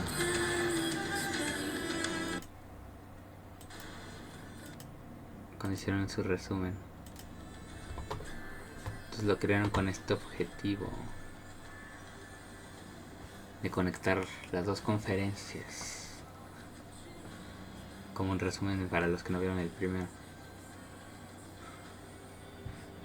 Ahorita le bajé por la música. No quiero pedos, menos con la Rosalía, que sí me puede funar mi canal. Entonces, pues a grandes rasgos hasta ahorita de lo que llevamos visto, ¿no? Me pareció bien. Entiendo por qué la partieron en varias conferencias, porque sí, en conjunto hubiera sido muy pesado. Y como tal Starfield por sí mismo, la gente tiene el suficiente interés ya que nunca se había presentado como tal nada del gameplay y eso. Pues para presentar todos sus detalles en una conferencia aparte para quienes solo quisieran ver eso y para quienes quieren los puros anuncios la primera, que es lo que vimos. Y en este caso, lo extendido es lo que me parece extraño. ¿Qué es exactamente lo extendido? ¿A qué se refieren con eso? ¿Qué es lo que vamos a ver? Yo creo que va a ser algo así como lo de Starfield, en el que cada juego anunciado de estos títulos vamos a ver como su detrás de cámara, cosas del desarrollo. Pero no estoy seguro, porque tal vez siento que haya algún anuncio nuevo de más que no les dio tiempo de meter. Tal vez, no lo sé. Xbox Games Showcase Extended. Bienvenidos My name a is la versión Tina extendida and I'm de here to dive a Xbox little bit Gameplays. more into the games you saw at our recent Xbox Games Showcase. Showcase featured 27 ambitious games, all coming to Xbox. Por ejemplo, ahí está Games like presentando que Clockwork Diablo 4 Revolution from In ya Exile está disponible. Entertainment, Fable from Playground Games, and from our partners, Star Wars Outlaws from Ubisoft Massive in collaboration with Lucasfilm Games, and Kunitsugami, Path of the Goddess from Capcom. Today, we'll take a closer look at some other games from our showcase lineup and introduce you to some more games too.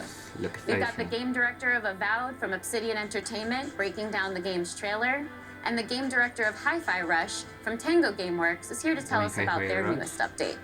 You'll also hear from Sarah Bond, head of the Gaming Ecosystem Organization for Xbox, who will tell us more about a program to bring games from underrepresented developers with unique visions to Xbox and Game Pass. Sí, es como and lo we que may les just decía, have a few más other fun algunos guests in anuncios store nuevos. for you too, so stay tuned. But first, let's check out the rainy streets and sinister markets of Cyberpunk 2077 Phantom Liberty. Aquí no sé si van a volver a poner el tráiler. Hello everyone. I'm really excited to welcome you to this exclusive Xbox store over Black Market, director de one of the misiones locations in de Cyberpunk Dogtown that you are going to be able to explore in Cyberpunk 2077 Phantom Liberty. Eso es lo que vamos a ver, dice, As you can del see, gameplay. Dogtown welcomes you with open arms. ¿Qué Dogtown? This is Black Market, Las a armas. location where you as a player, as a mercenary, you can obtain unique cyberware and weapons, things that you cannot find anywhere in this world. Lo cual hace que sientas que puedes pelear en cualquier lugar de este mundo. But it has its own very distinct look and vibe. It's outside of the Dice que no jurisdiction solamente of en esta expansión buscan darle attracting all un kinds look of distinto, eccentrics and dangerous characters. mucho más excéntrico. Radical mods, Jim. Never seen anything like that on a non-maelstromer. You mean this? Ain't seen nothing yet. Check this out. Checa esto. ¿Qué hay de aquello? We have put a lot of work into making the world feel more alive. Small scenes, secrets to find, Easter eggs, make this place feel more vibrant and more believable. Y que se sienta But what's creíble. inescapable in Dogtown is Kurt Hansen. Kurt is a leader of Y en Dogtown dice que él es el líder de esta gente. You've come to the right place. NCPD, gang wars, not in Dogtown. Taxes, who the Tiene un podcast, ¿no? Dogtown, I keep your business safe as long as you abide by my rules. A really nice guy, as you can see. Dice un poco agradable, ¿no? The Black Market also is a place where you can find new Mercado illegal negro. weapons and goods. They are Encontrarás some nuevas of the armas, most powerful items in the world, muchas más but poderosas. are often much more dangerous to use. A new cyber mucho más capacity daño. system, which leads you to push your body to the limit También and puedes give you mejorar unique tu cuerpo abilities al to límites y habilidades. deliver more thrilling gameplay experiences, like the air dash or the ability to see the enemies through the walls, or change your appearance to lose the heat. The Barghest is the authorities of Dogtown, and they are more dangerous than NCPD. When you as a player commit crimes in Dogtown, they are the guys who are going to chase you. We have completely overhauled the police system. all his actions are more believable, dynamic, and diverse. The team has been working passionately to deliver you more equipo trabajó de manera apasionada para llevarte una experiencia que puedas disfrutar este septiembre.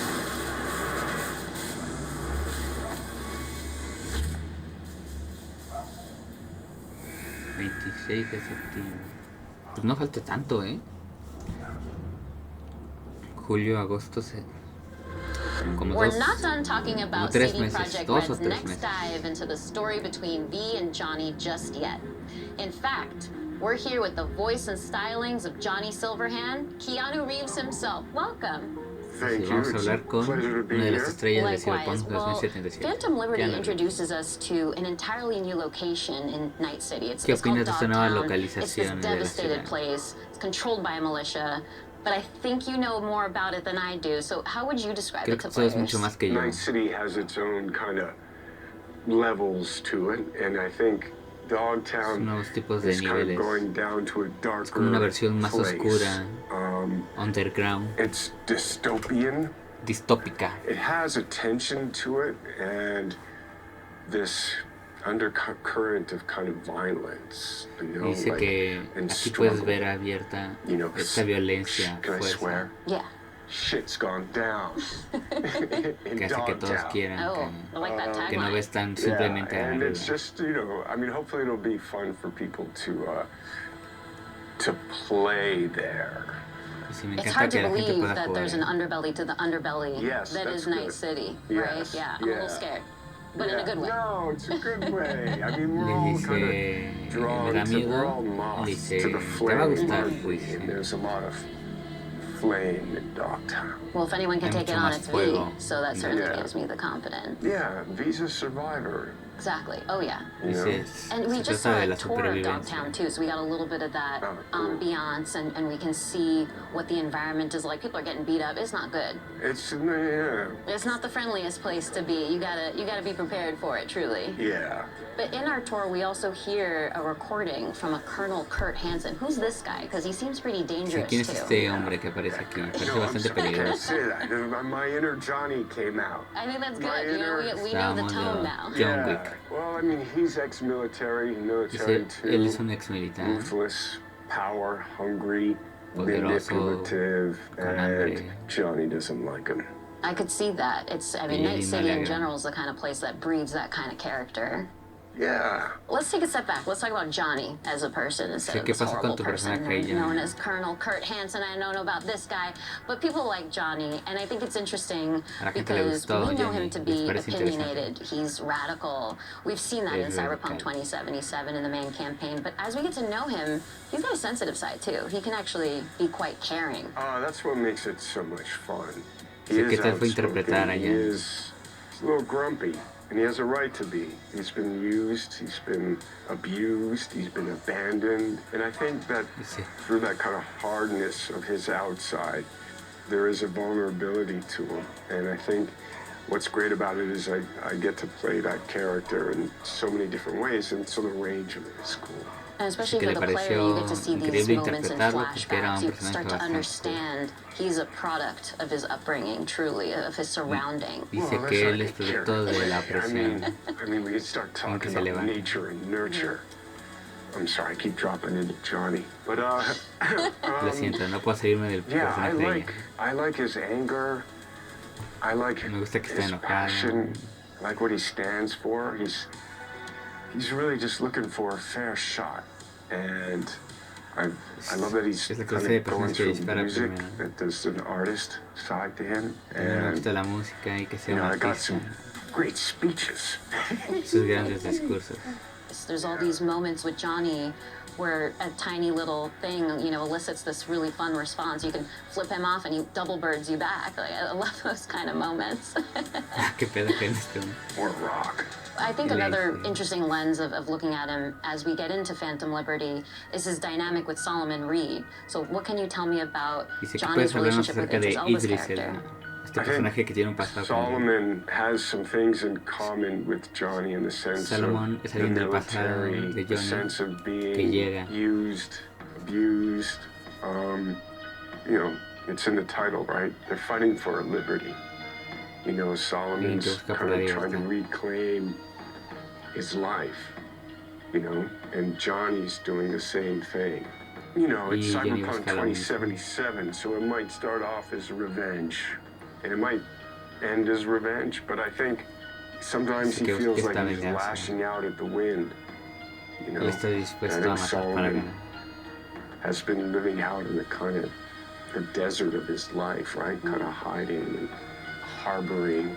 Yeah. But I think he also has that kind of soft and hard side to him as well. So as somebody who's very familiar with thrillers, because you've starred in a few, what do you think about Phantom Liberty makes for a good spy thriller in particular? The quest to understand what's going on. So, and the kind of scavenger hunt of information, the mystery, the double crossing, what is true, what's fiction, what can you count on, you can't count on anything. That is really kind of amplified.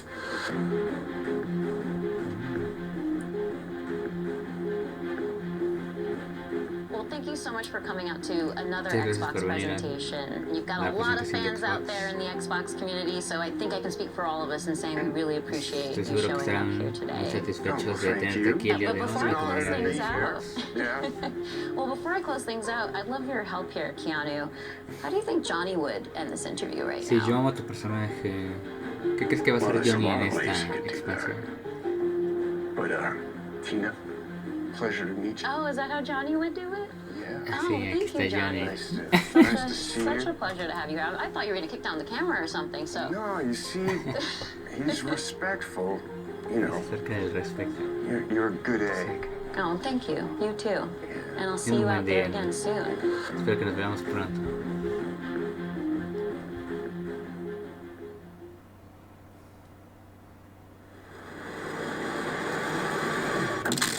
Squanch. ¿Qué es esto? Ah, es el que tu arma hablaba. Está muy raro. Es un poco bizarro, ¿no? Que te esté viendo.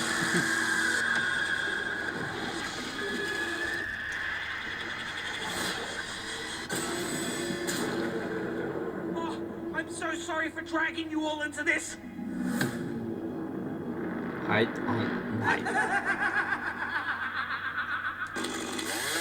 Comienza.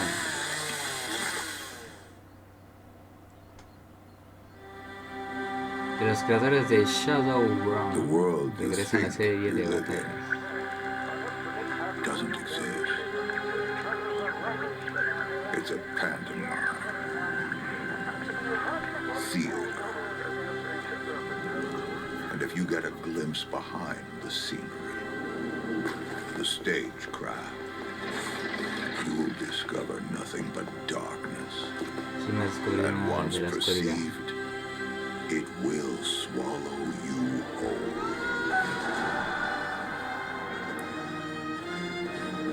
I'm in a race against this darkness. A race to locate an ancient ruin, a tower of unspeakable power. I need the best of the best. But they're all dead.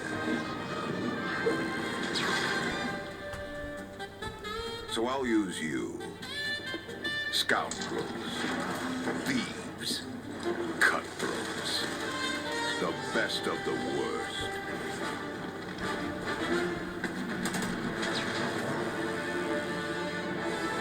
Encontrarse a la luz del camino. Oh, come now. Try not to look so glum.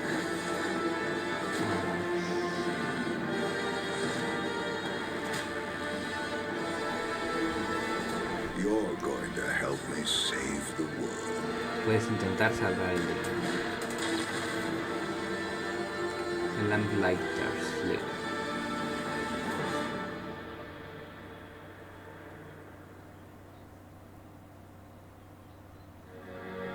When it comes to RPG studios, Obsidian Entertainment is among the very best. From Fallout New Vegas and The Outer Worlds to Star Wars Knights of the Old Republic 2 and Pentiment, Obsidian Games have placed their stamp on the genre. Joining us today for a closer look at Avowed is game director Carrie Patel. Carrie, I'm so excited to have you here. We just saw this big reveal of Avowed, and there's so many little bits of information in there that I want to dig out and pick your brain around. But before we get into all that, I'm assuming that you don't need to have played Pillars 1 or 2 to really get into Avowed. You're absolutely right. You don't need to have played Pillars 1 or 2. You can come to the world of Avowed fresh. We want this to be a welcoming experience to new players. But if you are a returning fan, there are some recognizable tidbits. For people who have played Pillars 1 or 2, can you tease any more of just those general connections to the universe? And no major spoilers, of course. Yeah. There are a couple returning characters that players might recognize from Deadfire in particular. Players who have played the original games will recognize some of the parts of the world and some of the factions. The Adirian Empire plays pretty heavily into the world of Avowed, so all of that will be familiar to returning players. We do start to see some of that Pillars universe now in the Avowed setting, which is really exciting, and it's looking amazing so far. But can you confirm one thing for me? Are we still in Aora? We're still in Aora, and specifically we're in a region called the Living Lands. So again, returning Pillars fans will recognize the Living Lands as this otherworldly frontier. It's very remote, it's relatively unknown. It's this very dramatic landscape full of all of these different valleys with these unique biomes and creatures, just a really unique visual perspective. And it's a wonderful frontiersy spot that's set for adventure. There's a lot that's undiscovered, and so that's the part of Aora that we're introducing players to in Avowed. And we also see a character talking to us in the trailer. He seems like he might be a companion, because that would be a very Obsidian thing to do. So what's going on with that?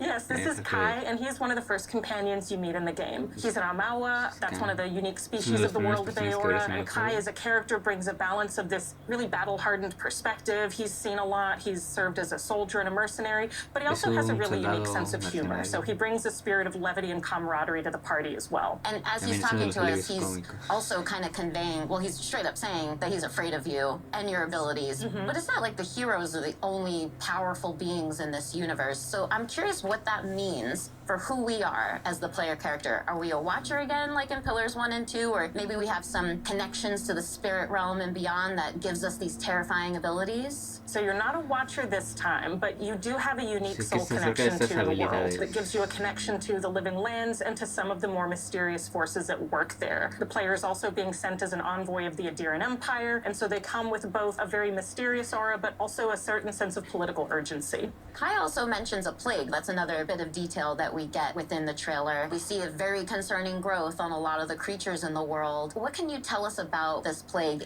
I can't say too much just yet, except that it is a unique soul plague that is devouring the Living Lands, and part of the player's mission in being sent here is to investigate and try to stop it. We also saw a lot of combat in the trailer, and we see dual-wielding pistols, we see spells, we see swords, we see just a ton of abilities. A lot that actually is really reminiscent of the Pillars universe too, but those were isometric, top-down view games, and Avowed is a first-person game. So how did the team approach that same kind of fantasy combat, but in the first person for Avowed? So we wanted to take that same depth and breadth of play styles and combat abilities and player fantasies, where you can play someone who's very magically attuned, more traditional fighter or ranger, and really invest in whatever play style is most appealing to you personally. We wanted to take that depth and breadth and translate it into a first-person experience, where you can feel the visceral nature of the attacks, feel the dynamism and the momentum of those attacks as you're executing them, and that means including a range of options like, as you noted, dual-wielding pistols, which is one of my favorites, because you don't see that often in fantasy RPGs,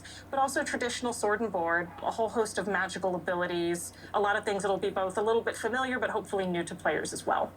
And I've got one more question for you, because I know the audience is going to want to know this one, but just how big is this game? So it's going to be roughly comparable to something like Knights of the Old Republic 2 or The Outer Worlds. It is set up as a series of interconnected open zones that players can explore at their own pace. You can invest in discovering every nook and cranny in the world, discovering every secret, finding every side quest, meeting every character, or you can have a much more focused experience. And it's really up to players and how much time they want to spend in the Living Lands, but I'm hopeful that they're going to spend a lot of time with us once Avowed releases. Well, count me in as one of those players, because I definitely want to read and hear every line of dialogue, everything everyone has to tell me, and discover every inch of the Living Lands. Well, thank you again so much for being here, Carrie. This has been so insightful and fun. Thank you, Tina. This has been a pleasure.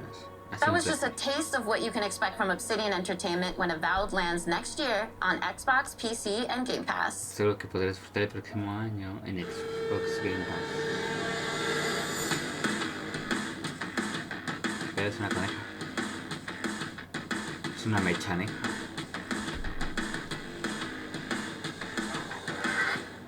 The First Descendant. 퍼스트 디센던트는 언리얼 El 엔진 primer 5를 descendiente 사용한 es un juego de nueva 차세대 generación, tercera persona, 게임으로 shooter, 엑스박스 시리즈 X/S, con 엑스박스 1을 juego 포함해 cruzado de 콘솔과 PC, 시퀀스 incluyendo 플레이가 Xbox Series 가능하고 S, 프리투 Xbox 플레이로 One 즐기실 수 있도록 개발 중입니다. y 퍼스트 Street Play 디센던트에서 플레이어는 gratuito. 계승자가 되어 인류의 Los 생존을 위해 jugadores 침략자들의 pueden 맞서 descender y 싸우고 pelear en las 계승자는 batallas. 플레이어의 캐릭터로서 Los 다양한 jugadores 개성적인 y sus 컨셉과 únicos 댄스 estilos de 스타일을 combate y 가지고 있습니다. conceptos. 플레이어는 계승자를 Los jugadores pueden descubrir nuevas 통해 historias que 스토리를 explorarán con 체험하고 Ingris, el 다양한 oponente de 임무를 Ingris, 혼자서 혹은 y 협동 juntos 플레이로 limpiar 수행하게 varias 됩니다. misiones 또한 sin jugar. 최대 4인 협동 플레이로 Adicionalmente, 거대 los 보스와의 레이드를 participantes 경험할 수 de este 있습니다. gran 거대 보스별 Nosotros 다양한 destruimos 기술과 partes 이 especiales de un 파괴력을 jefe 통해 que cual 높은 variamente 플레이를 체험하실 수 tiene 있습니다. los jugadores con experiencia inmersiva. 현재 개발팀은 작년 베타 Ciertamente, nuestro 테스트에서 equipo 플레이어 trabaja en 분들에게 desarrollar 받은 nuevo 피드백을 contenido, 개선하는 impulso del 점과 juego basado en la 신규 comunidad y la 콘텐츠의 개발을 retroalimentación 진행하고 있습니다. de la beta 지금 test del 보시는 año 화면은 pasado. 최초로 공개하는 Ahora 엑스박스 actualmente 시리즈 X의 tenemos que seguir el 실제 게임 플레이 gameplay para 영상입니다. su juego. 언리얼 엔진 5를 활용한 Estamos trabajando para proveer y establecer juegos, 안정적으로 돌아가도록 experiencias 열심히 개발 con 중에 la calidad 있습니다. de gráficos 신규 desarrollados en 계승자 un 역시 Real 개발 중에 Engine 5. 있는데요. 이 Adicionalmente 계승자는 desarrollamos 불을 이용한 독특한 que los 컨셉의 jugadores tengan la 플레이를 experiencia de un 경험할 수 gameplay 있도록 usando 디자인되었습니다. elementos de poderes. 또한 자기장을 이용한 Nosotros 방어 también buscamos 능력과 que los nuevos 스킬 중에 personajes 새로운 usen 기술로 más 개발하고 있습니다. un sentimiento magnético, 플레이어분들이 defensa, 더 많은 탐험을 para 하고 proveer más contenidos de 못한 넘치는 exploración para 스토리를 los 경험할 jugadores 수 en la 있도록 experiencia 다양한 inmersiva de la 환경의 신규 historia. 웹을 Nosotros 개발하고 hemos 있으며 trabajado en 새로운 nuevos 타입의 mapas de 보스레이드 varios 역시 지속적으로 y 개발하고 있습니다. nuevos jefes gigantes. 그리고 많은 분들이 También hemos 요청하셨던 implementado 코스메틱 un 시스템도 sistema 도입 중에 de 있는데요.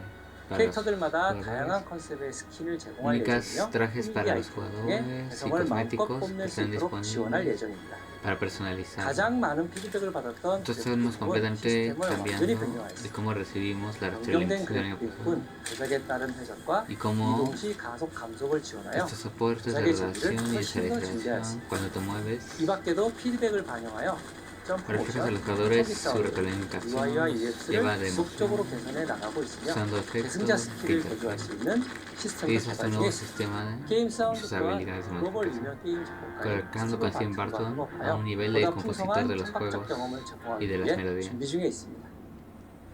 마지막으로 여러분께서 Después de todo 가장 esto, 기다리실 me gustaría 소식을 compartir unas noticias con 전해드리겠습니다. ustedes. 현재 저희는 Así que 연내 esperen 출시를 más. 목표로 하고 Nosotros 있으며 simplemente 그에 lanzaremos el 앞서 juego en este año. 8월 엑스박스 Pero antes 시리즈 de eso, X와 nosotros S를 queremos 포함한 hacer la 콘솔과 prueba PC에서 tostada test 크로스플레이 en 베타 agosto 테스트를 진행할 en 예정입니다. las consolas Xbox Series 베타 S, 테스트는 One, 8월 PC. 22일부터 8월 En esta semana, 28일까지 del 22 de agosto hasta el 28 de 오늘부터 agosto. 공식 홈페이지를 통해 신청하실 수 있으니 Estará abierta a 플레이어분들의 todos 많은 참여를 aquellos que 부탁드립니다. quieran participar Be the first descendant. para ver lo primero de Descendants.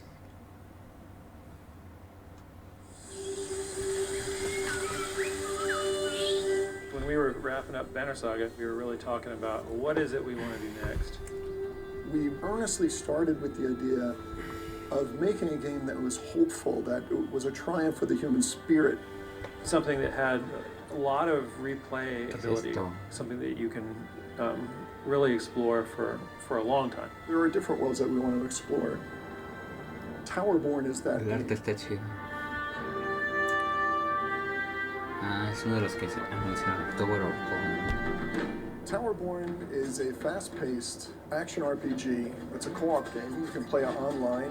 You can play it on the couch with your friends and family. Everybody's moving through the world map together. As the players move out, they start breadcrumbing the storyline that is being told here. From the world map, you go into fun, fast combat. You come out of that with resources and crafting items, and with all their new loot, they can go back to the Belfry.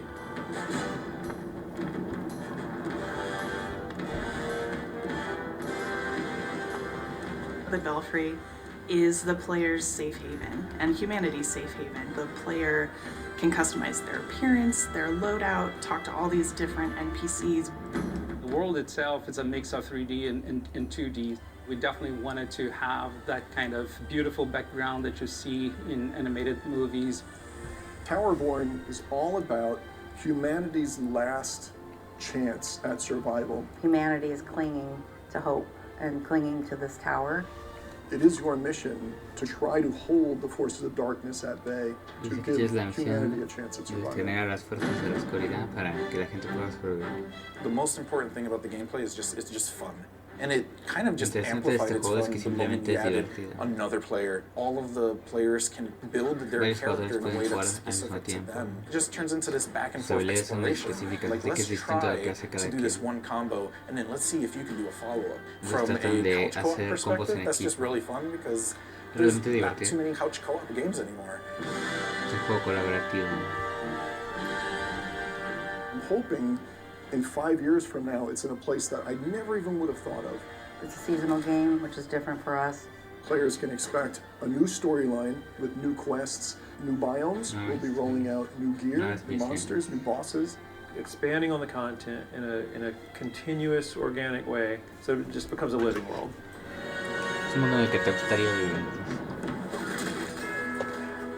When we started Stoic, we decided, let's just make games that we feel strongly about and we want to play. We had to find the right relationship with a publisher, and I think we found that with Xbox. They've enabled us to make the game that we want to make here. I earnestly cannot wait for the community to see the game that we're rolling out here. Towerborn is, I really believe, something unique. Así que realmente siente que hicieron algo único.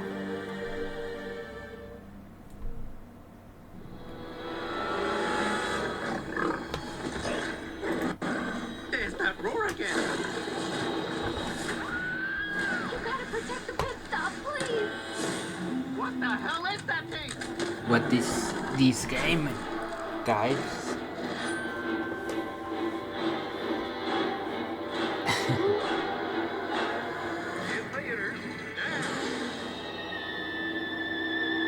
Es Fallout, es modo de juego.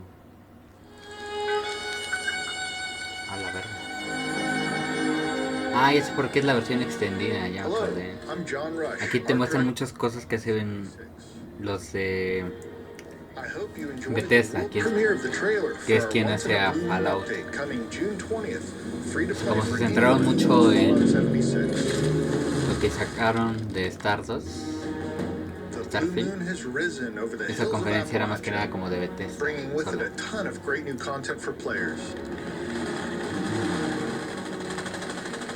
That includes new cryptids like the Blue Devil and Ogwa to threaten the progress of the Blue Ridge Caravan Company. We've also got 2 new public events, both of which give you a chance to earn caravan and cryptid-themed rewards. Defend the Middle Mountain pit stop from waves of monstrous creatures and safe and sound. And thwart a horde of crazed cultists and beasts of burden.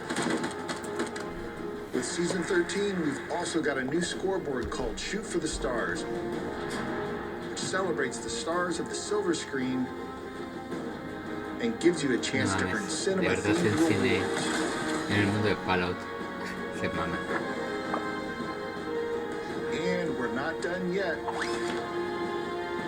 Next year, we're taking players to Atlantic City, where they'll gamble on the fates of new factions for the opportunity to win big.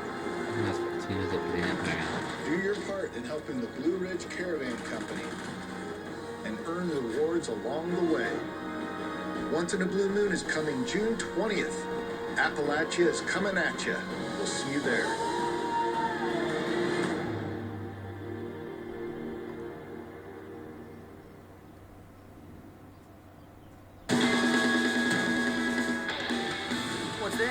Este el buen Rush, juegazo que salió en la anterior conferencia de Xbox Developers.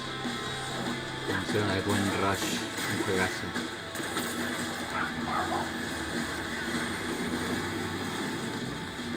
Esto es de lo que me refería, de crear un juego nuevo, una franquicia nueva. Mecánicas, apartado visual, todo nuevo, pero que tenga la identidad.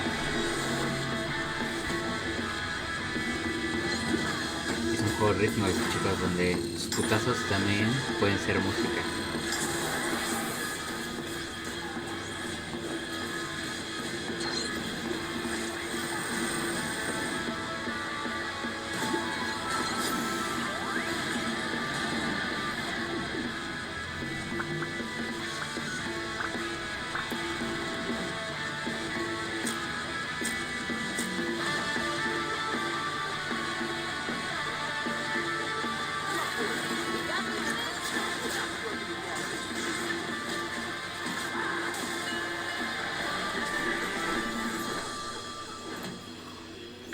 Y básicamente dice que sale el 5 de julio.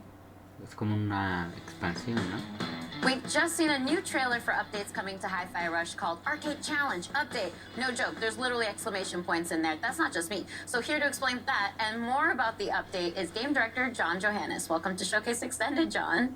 Really glad to be here. Exclamation points? They have to be in there. Yeah. It feels it's style. It's style. Yeah. It's a style thing. Well, Hi-Fi Rush is such a stylish game in general. I think that's one of the things that people really excitedly pointed out when we shadow dropped the game in the developer direct earlier this year. But making a brand new IP is always a bit of a risk. Your studio's known for kind of scarier games like The Evil Within and Ghostwire Tokyo. Can't deny that. But yeah, this type of game is something I just always wanted to make personally. And I just thought music and action worked so well together. And after I finished working on The Evil Within 2, it just felt like the right time to try something new. And our studio's always been about just making fun games. It doesn't have to be about a certain genre. We're not about making one specific thing. And fortunately, there's plenty more of that content to come because we just saw an absolutely jam-packed trailer. So I'd love for your help in breaking down all the details, all the stuff going into this update. Sure. There's a lot, so bear with me. Everything in this mode is unlockable once you finish the game, and you'll unlock an arcade cabinet in your hideout. And by accessing it, you get two new modes. One is called BPM Rush mode, which takes the gameplay up to like higher speeds than we've ever done in the main game. And the other is called Power Up, Tower Up, which is a new sort of randomized spin on the rhythm tower mode that we had in the original game. And included in this mode are 5 new original songs to play to, as well as 2 brand new enemies. And then there's special attacks and this whole meta system for unlocking upgrades and rewards. And that's what I can think of right now. I love that there's so much to unpack there, but let's rewind. Let's talk about just BPM Rush for now. Sure. It was described in the trailer as effectively Hi-Fi Rush's equivalent of a turbo mode. Can you explain that a little bit more? Yeah, early on, the team was like, how fast can we go? And in the game, we kind of settled that, about a max 160 BPM. But this mode really takes it up to 200 BPM. But we sort of ease you in there. It's a gradual upgrade until it eventually gets so fast, you just got to sort of think on your feet and naturally react to the rhythm and the combat of the game. I personally love that there's a lot of accessibility settings in the game, too. It makes it so that you can adjust the game to your own comfort level. But this is a post-game challenge. It's meant for when you've gotten into the rhythm of the game. So I'm curious if you have any pointers on as far as how to tackle that challenge. As an action game, I think a lot of people want that sort of next level challenge, another way to use their abilities in a new type of environment. This mode does that by putting you at the high speed. But we also have multiple difficulties. We have an easy mode for people who want to experience what that's like, but maybe are not in tune with that sort of high difficulty that's accompanied with this stuff. But then we have a casual normal mode as well. And then we have, after beating those modes, we can unlock an EX mode, which takes up to a hard level where damage is multiplied and keeps you at that high BPM throughout the entire time. But there already was a post-game challenge when Hi-Fi Rush launched. It was the Rhythm Tower mode. You mentioned that briefly earlier. That's the one where you face just increasingly difficult combat. So how has that evolved with the Power Up, Tower Up mode? So the Rhythm Tower mode was kind of like a very curated experience. And while it was very challenging, you could prepare, go in and sort of customize your character, know what you're getting into. And in this mode, we flip it to the almost opposite end. Chai starts off downgraded. We actually remove all your abilities, and you have to earn them back by fighting waves of randomized enemy sets.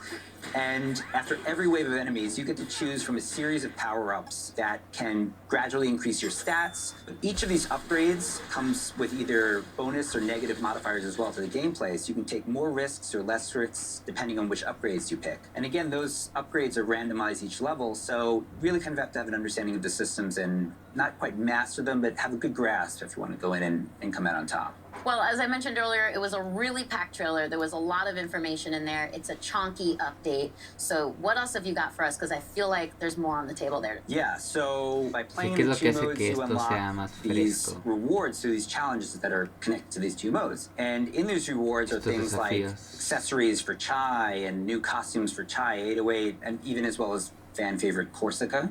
We have new modes for the photo mode as well. Things like new filters. We have new poses for the characters. We have stickers that you can place on the photos now. And then there are some extra hidden secrets that we don't want to give away right now, which, as you know from our game, we like to hide in there and we like people to find, which is always fun. And then, in conjunction with this release, we're also releasing a separate costume pack, which is a kind of take on what the characters would look like if maybe this game took place in a different time period. Ooh, a little tease. I like that. And there's some really fun looking stuff in there. So. Well, thank you again so much for coming out all the way from Japan to showcase Extended, John. I'm super glad to be here. That's all we have to share about the new update for Tango Gameworks' Hi-Fi Rush coming soon. Now it's time for us to return to the second era of Tamriel and the Elder Scrolls Online. ZeniMax Online Studios debuted the trailer for their upcoming expansion at Showcase, and today they're here to break that trailer down for us. Let's hear what the team has to say about the Necrom expansion for Elder Scrolls Online.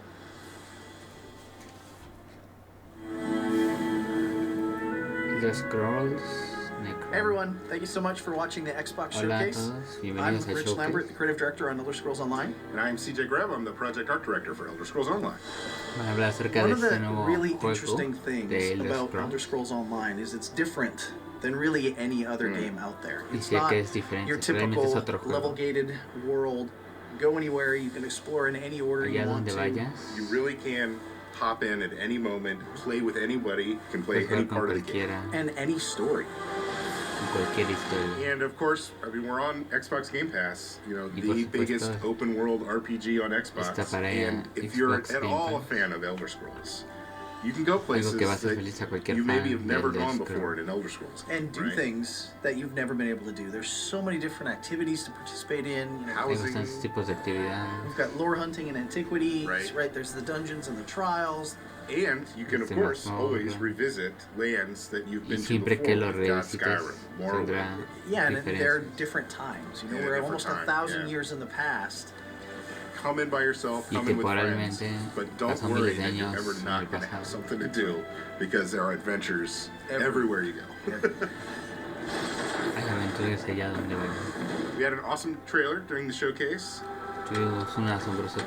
Necrom, Hermaeus Mora.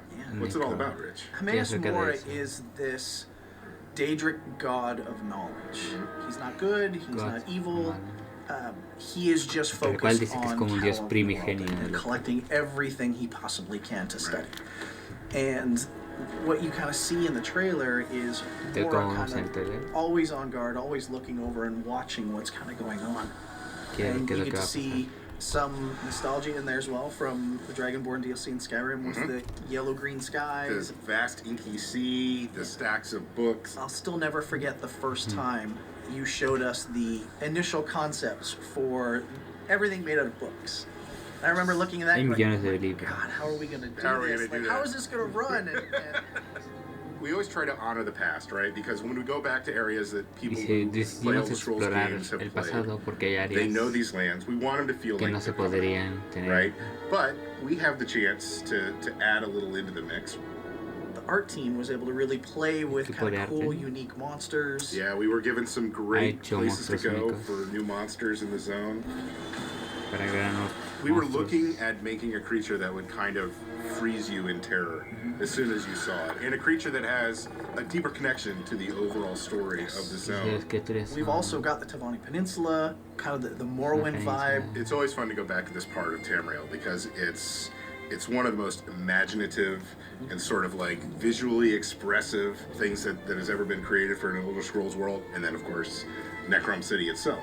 This ancient city that, you know, is rumored to have been built, you know, even before the tribunal was even established. Right.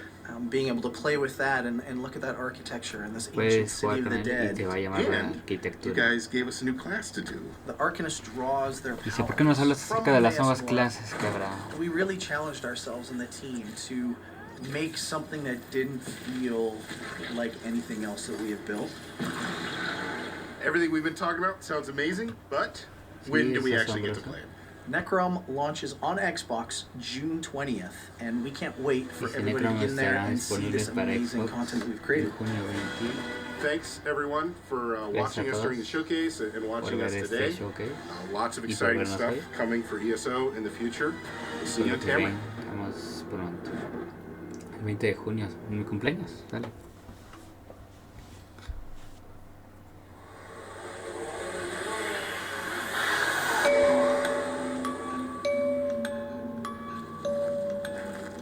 Del género de terror.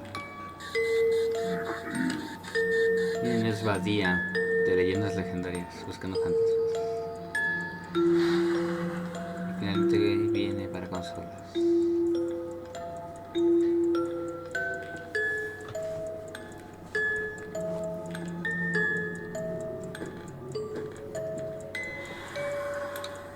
Es una variedad de reales fantasmas cazadores. Tal cual es como un simulador de... Sí, cazador de fantasmas. ¿Cuántos tipos de fantasmas distintos?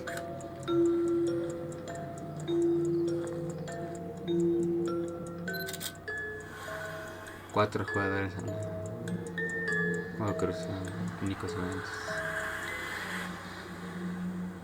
Phasmophobia. En agosto. Como en 2 meses. 番組をご覧の皆様、こんにちは。エグゾプライマルディレクターの平岡です。まずはじめに、3月に開催しました第1回オープンベータテストに多くのエグゾファイターの皆様にご参加いただきました。アンケートや SNS を通じてたくさんのフィードバックをいただいております。今後の開発に活用させていただきます。ご協力ありがとうございました。さて、カプコンショーケースはご覧いただけましたでしょうか。その中で発表しましたが、第2回オープンベータテストの開催が決定しました。詳しい日程や情報は公式サイトをご覧ください。それでは、ここからは番組をご覧の皆様に新情報を紹介します。まずはサベージガントレットという新たなモードです。サベージガントレットは内容が毎週切り替わる特別なミッションに4人で挑み、世界中のファイターとクリアタイムを競うというモードになっています。ディノサバイバルとは違い、出現する恐竜やフィールドが遊ぶたびには変化せず、全世界のプレイヤーが同じ内容のミッションに挑みます。今回は恐竜が出現する位置にあらかじめトリプルスレッドを設置しています。出現してきたらこのようにスカイウェーブのグラビトンケージと合わせて起爆、一網打尽にできました。ミッションは画面上部に表示されている恐竜の討伐なのですが、サベージガントレットでは目標以外の恐竜が出現することが少なくありません。もちろん討伐せずに無視することもできますが、ミッション達成の妨げになる可能性があります。倒すか倒さないかはプレイヤーの作戦次第です。目標を達成したら次のミッションへ。ゲームの流れはディノサバイバルと同じなのですんなり遊べると思います。何やら次のミッションに備えてフードスーツを着替えているようですね。なるほど。スナイパーネオソーが離れた位置に多く出現するのでビジラントに着替えたようですね。フレームネオソーも出現するのでクロストロックで動きを止めて集中攻撃のチャンスも作り出せますね。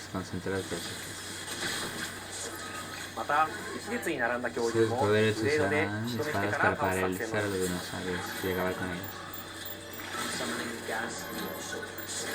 道中では大型恐竜が複数体出現することも。サベージガントレットはエンドコンテンツに相当するモードなので、基本的にはミッションの難易度は高く設定されています。モジュールの強化、組み合わせはもちろん、チームメンバーのスーツ構成など、よく考えて読んでみてください。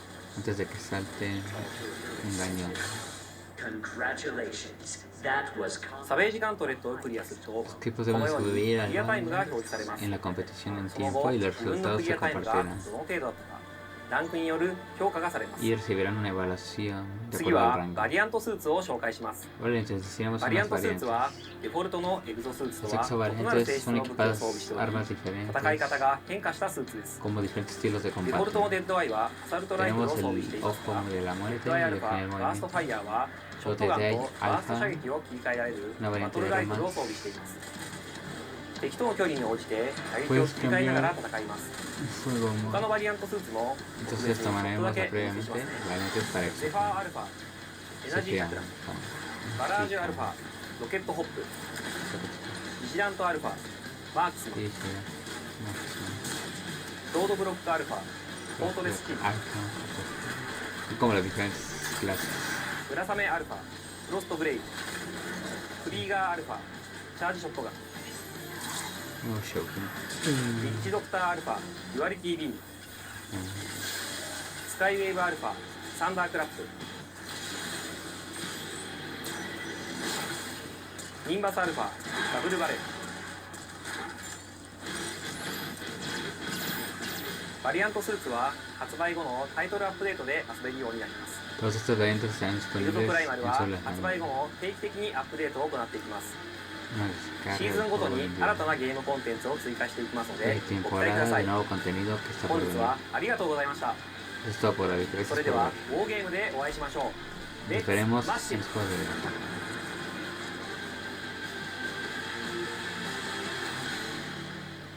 Disponible el 14 de junio. It's great to see the dedication from the team at Capcom and how they're building Exoprimal in partnership with the community. Gaming has the power to immerse us in worlds and perspectives we'd never otherwise experience. We can fight dinosaurs, transport to a dystopian future, explore the universe, and conjure magic.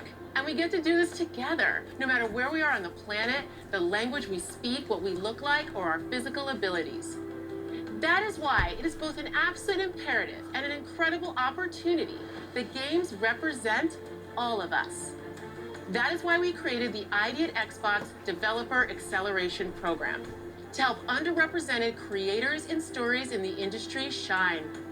We call it DAP. DAP already includes more than 100 emerging developers, and they've launched 30 incredible games, like A Space for the Unbound, Validate, and HOA. And there are many, many more in the works. Let's take a look at these amazing games coming up next from ID at Xbox's Developer Acceleration Program.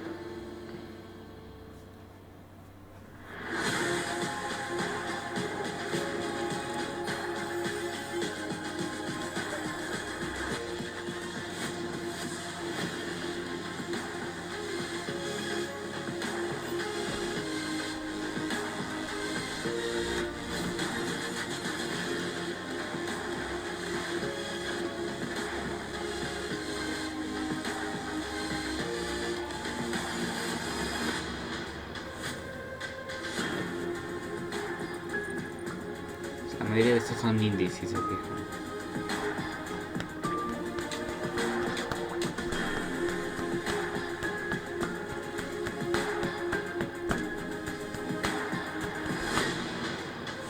Busca más para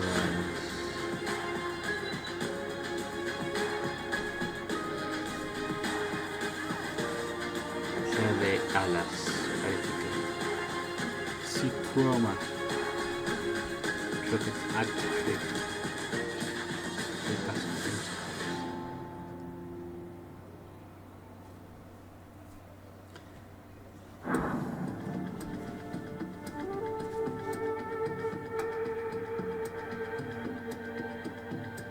I got a call from my good friend Jorg Newman, the head of Microsoft Flight Simulator. He told me about this once-in-a-lifetime, out-of-this-world opportunity. So I'm here in Budapest, the capital of Hungary. O simulador de vuelo en He's español. around here somewhere. Let's go find him.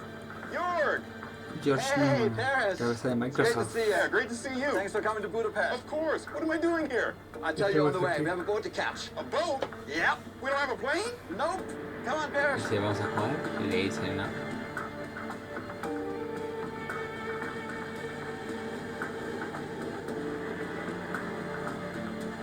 Estas escenas de ojalá, dice. Jorg, what is this place? What kind of aircraft are you storing in here? Ah, dude, it's much cooler than that. All right, Paris, are you ready for this? You know I'm ready for this. All right, let's go.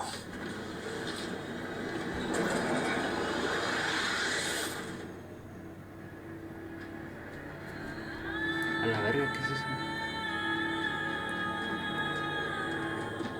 Welcome to the world of Dune. This is incredible. Crearon la nave de Doom. Come on, I want you to meet someone. En la vida real, para que la prueben. Hey, how's it going?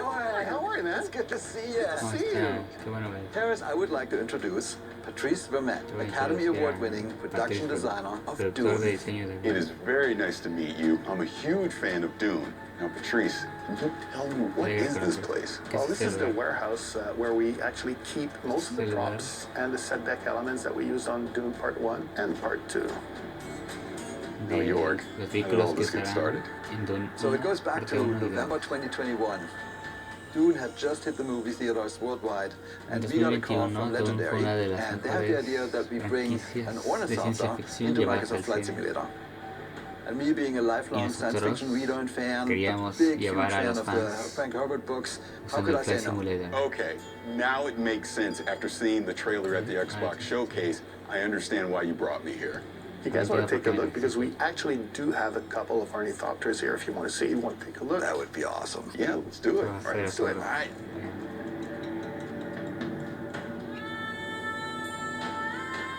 Look at this. Imagínate estar en esa mierda It's a en la vida real. one-on-one real-sized ornithopter. It's amazing. So, thank you. Denis likes things to be plausible, so that's why they were built to look military, rugged, and stealth. Now, here's the most important question. Were they built to fly? Funny you mentioned, because I've been asked that question on a couple of occasions. No, they don't fly. They are heavy. They're 11 tons. No puede volar So, realmente. Jorg, you had to get this working in the game. How did you do this in Flight Sim? Yeah, it was actually interesting. So, in general, ornithopters can fly and do fly. This particular one, given that it weighs 11 tons, that's going to be a little bit harder, specifically because it's not really doing the ornithopter bird flap. It does oscillation of the blades, and we currently don't have the material science to get the thrust and the lift. But on Arrakis, I think this is absolutely possible. And in Flight Sim, we made it work. Patrice, we're here. Can we go in? Absolutely. Right, let's do it. Normally we'd go in through the climbing up the landing gear, but this will do. Yeah, so what's cool about this, Paris, is that all those buttons are actually realistically hooked up to the system. Master engine switch, what you're doing there above those, the red, are basically all the lights. And as you notice, it's all analog because in the world of Dune, there's no thinking machines. Thinking machines have been illegal for 10,000 years. Yeah, that was actually fascinating when we implemented it. Because it's a science fiction, we thought, oh, it's glass cockpits, everything's going to be computerized. Like, none of it is. This is a very practical helicopter, almost like from the 1960s. So, Jorg, in the first movie, the Thopter was able to do a lot of cool moves and maneuvers. You're going to be able to reproduce that in Flight Sim? Oh, yeah, totally. I mean, the really cool design that you guys came up with is each blade is independently controlled. So each blade has its own lift and thrust. And that means it can go from a really stable hover to a steep dive and back to a glide instantaneously. I would just say thank you that you designed such an awesome and realistic machine, because that's what we do. We bring realistic machines to life. But if you want to see a little bit more about the game design, I have something for you. Absolutely, I'd love to see.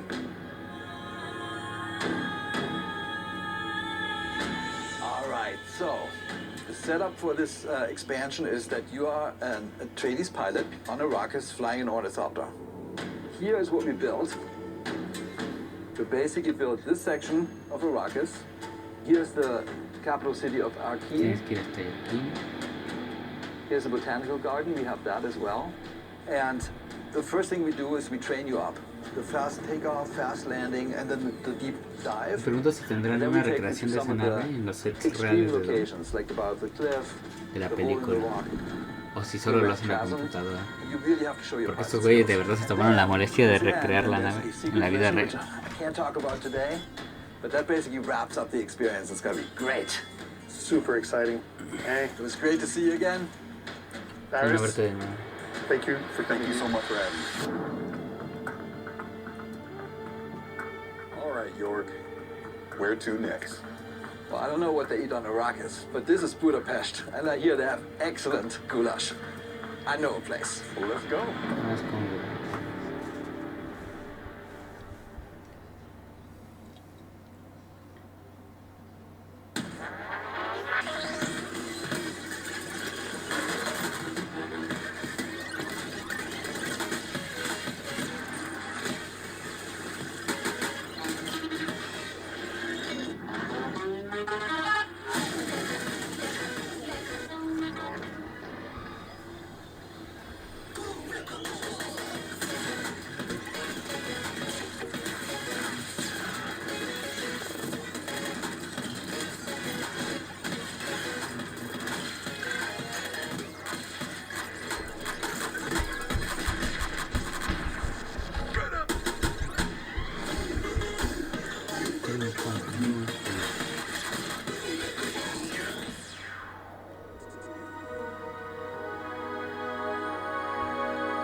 La verga, un pinball con disparos. Uff, te ves Lies of juego P of is a the year. thrilling Souls-like that Lies takes of the P, story of Pinocchio el Pinocho and turns it Souls, on its head y yo que he estado jugando and el sets demo, it against the se los darkly digo, elegant backdrop no solo of lograron lo Elena Volguera. imposible, que es recrear el estilo de los Souls, y específicamente de Bloodborne, sino que le dieron su propia identidad, sus propias características, y de verdad ya casi no sientes la diferencia entre un Souls normal y este juego. You must adapt yourself Es muy delgada la and your línea. weapons to face untold horrors, untangle the unfathomable secrets of the city's elites, and choose whether to confront predicaments with the truth or weave lies to overcome them on the journey to find yourself. Y eso que solo era el demo, lo que You were able to create y ya your se own veía weapon bien with cabrón, a se ve combination como of these Demon blades Souls Remake, and handles. es decir, como un Hundreds of juego possible de Play combinations, 5 de verdad, different no respective intergeneracional, appearances, de Play 5. performances, attack motions, Ahora imagínate and cómo va a estar el patterns. día de su Each lanzamiento and every cuando ya blade esté and totalmente handle pulido. has its distinctive Fable Arts. Fable Arts Va a is a haber todavía special más, combat cabrón. skill that can be casted by consuming Fable slots. Fable slots can be charged again through combat. Select your own special skills to vanquish your enemies. The Legion Arm is a prosthetic cambiar on el P's brazo. left arm. The Legion Arm can exhibit special abilities by consuming the Legion Gauge, providing you an eclectic combat experience. So, puppets are all there are? I highly doubt that. You'll have to face all sorts of Ahorita monsters. está como Puppets mal only in renderizado warfare. el trailer, You're not quite done pero el yet. juego sí se ve Bone-chilling 4K, bosses chicos. await you. O sea, se ve 1000 veces más cabrón de lo que ustedes están viendo. If a boss seems too intimidating, you might want to get help from a specter. In boss matches, you can summon a specter that will assist you in battle. With a bit of help, you will be able to defeat bosses with more ease. Y de hecho hacen referencia a otros cuentos clásicos, no solo a Pinocchio. The P organ is a system that Entonces me allows you pregunto si to van a hacer upgrade un your universo character. basado en los Use cuentos chords to clásicos. optimize P to your liking. Within the P organ, you can select which slots to unlock depending on your preference. There will be times when you will be confronted with choices where you can give comfort to others in sorrow or despair Puedes by mentir. lying, or you can choose to tell the truth.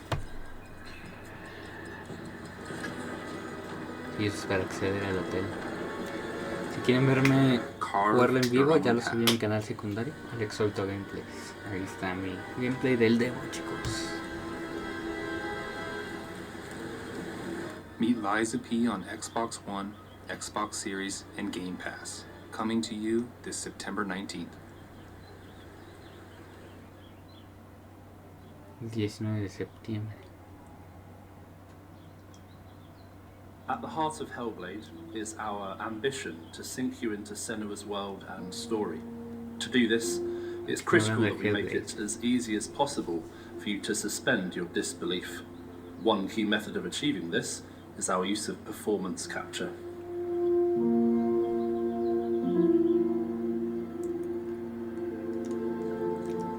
El trailer que vi se veía muy chido, pero no mostraron más allá de la escena en el agua.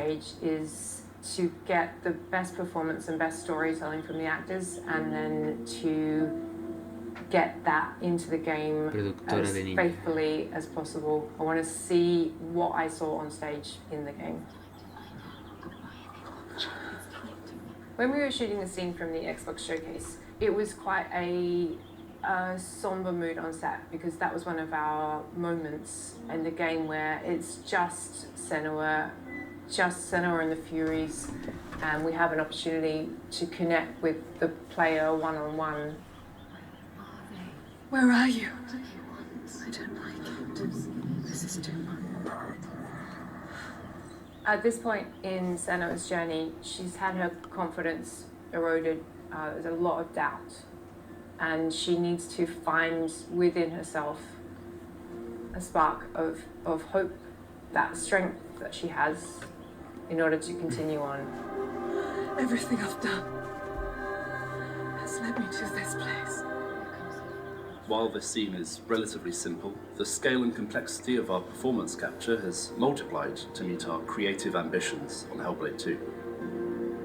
We shot the first Hellblade in the boardroom of our old studio. It was very MacGyvered together. O sea, que el amor existe. In the new studio we have a custom-built mocap space which has pretty much everything we could have dreamed of.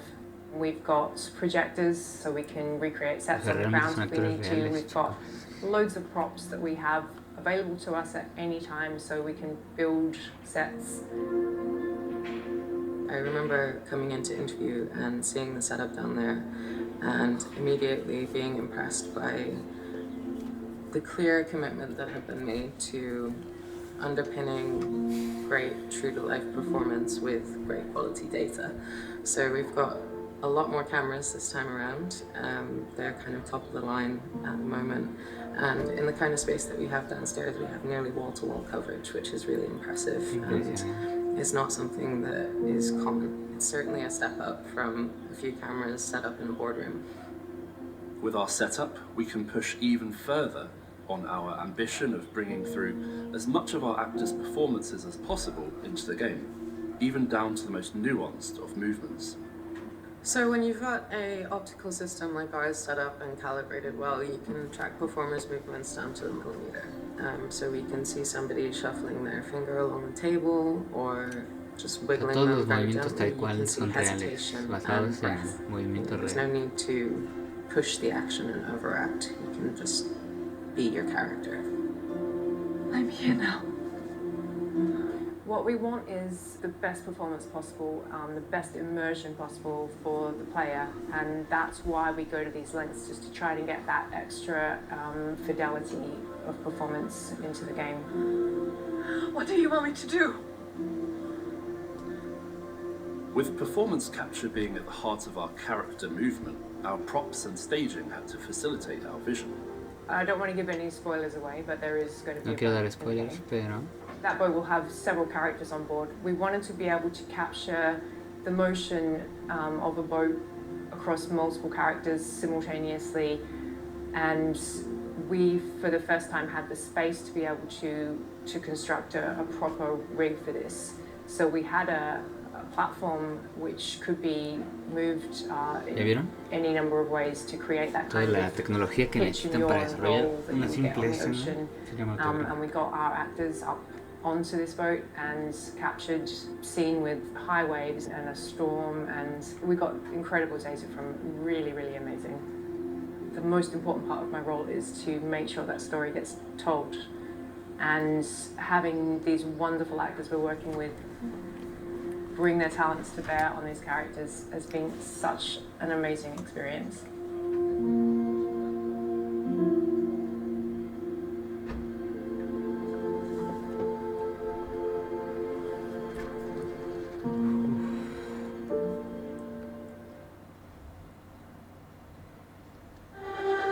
My name's Larry Herb, Xbox's Major Nelson. Welcome Creo que esta to parte es FanFest. enfocada I'm excited to be a here. los Here we eSports. go. Let's roll that video. En Ciudad de México, chavos. Más bien hicieron como su...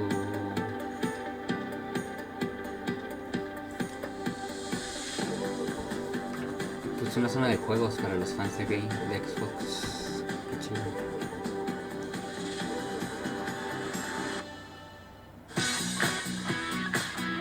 De Brasil.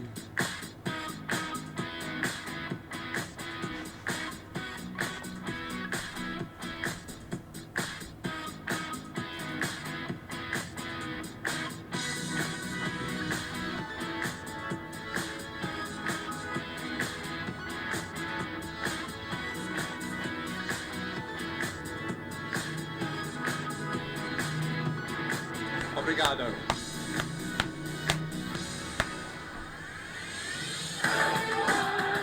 Estoy en Australia, en Melbourne. FanFest Melbourne at playing awesome games and having a great time. There is so much going on here tonight.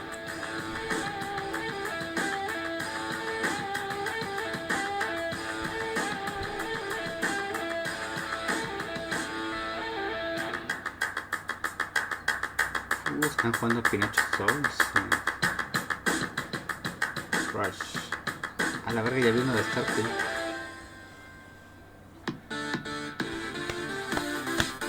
Polonia.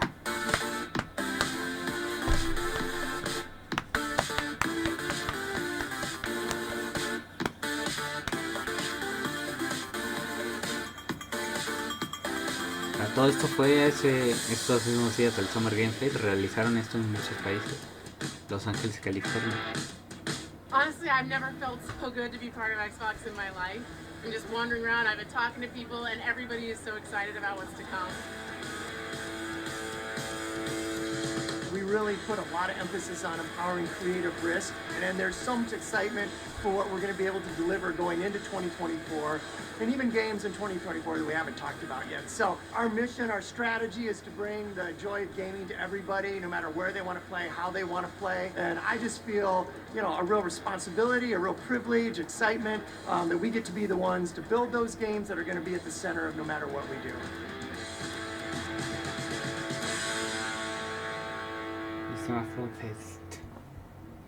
Hi, I'm Sebastian, and I'm the community manager for Lightyear Frontier. Today, I'll be playing with Kelly, Anita, and Carolina to explore the new multiplayer features Lightyear Frontier has to offer. Good morning, good morning, good morning. Today, we should continue building up the base we started yesterday. We'll need more resources, and it'll be faster if we work together to collect them. Can two of you work on that? Yeah, let's go. Go. Hey, that purple mech looks great. Thanks, it's my favorite color. Dang, the farm looks pretty good with all the growing crops. Yeah, I know, right? I'm looking forward to making the farm even bigger. I'm gonna work on making the home look a little bit better, and then I'll come down and help you out. Great, I'll see you in a bit then. What do you want to focus on gathering, you think? I can get wood to start with, and then you can help me get some aluminum. I'll get some stone also then. That should cover a lot of what we need for crafting and building. Once we've finished, let's head back and help with the buildings. Resupply to the rescue! How's it going up there?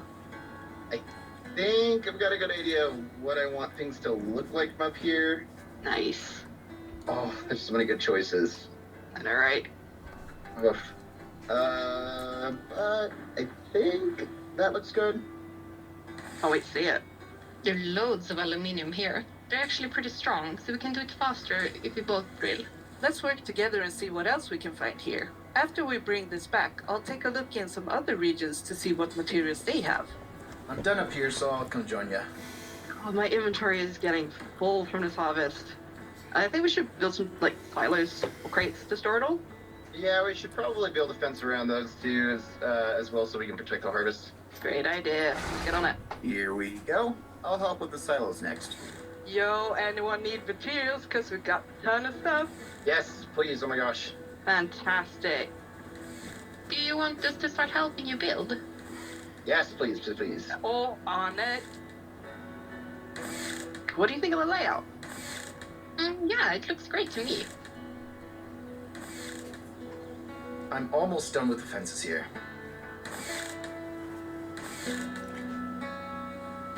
Hey, everyone! I was going for more materials and I found some ruins over there. Really? Jump in your mechs and come see this. Oh, wow, what is this? Oh, look at that. This is so cool. That door is huge. Wow. I wonder what's inside, though. Tomorrow we should totally find a way to open this. Let's head back to the base and see what we can do.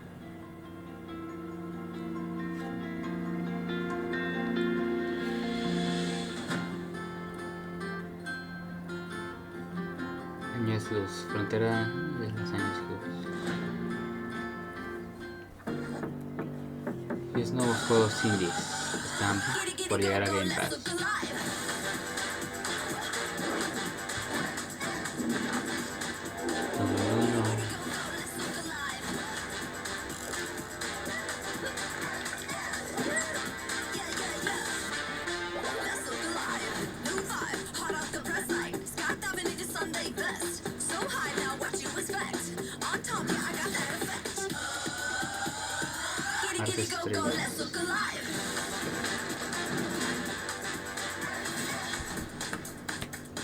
Carol Hollywood.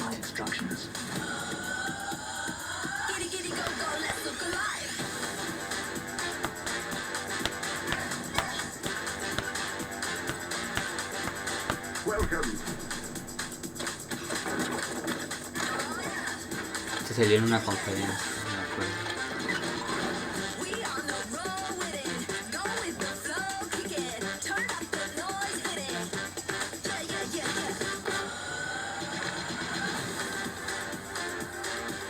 El libro de él caminando.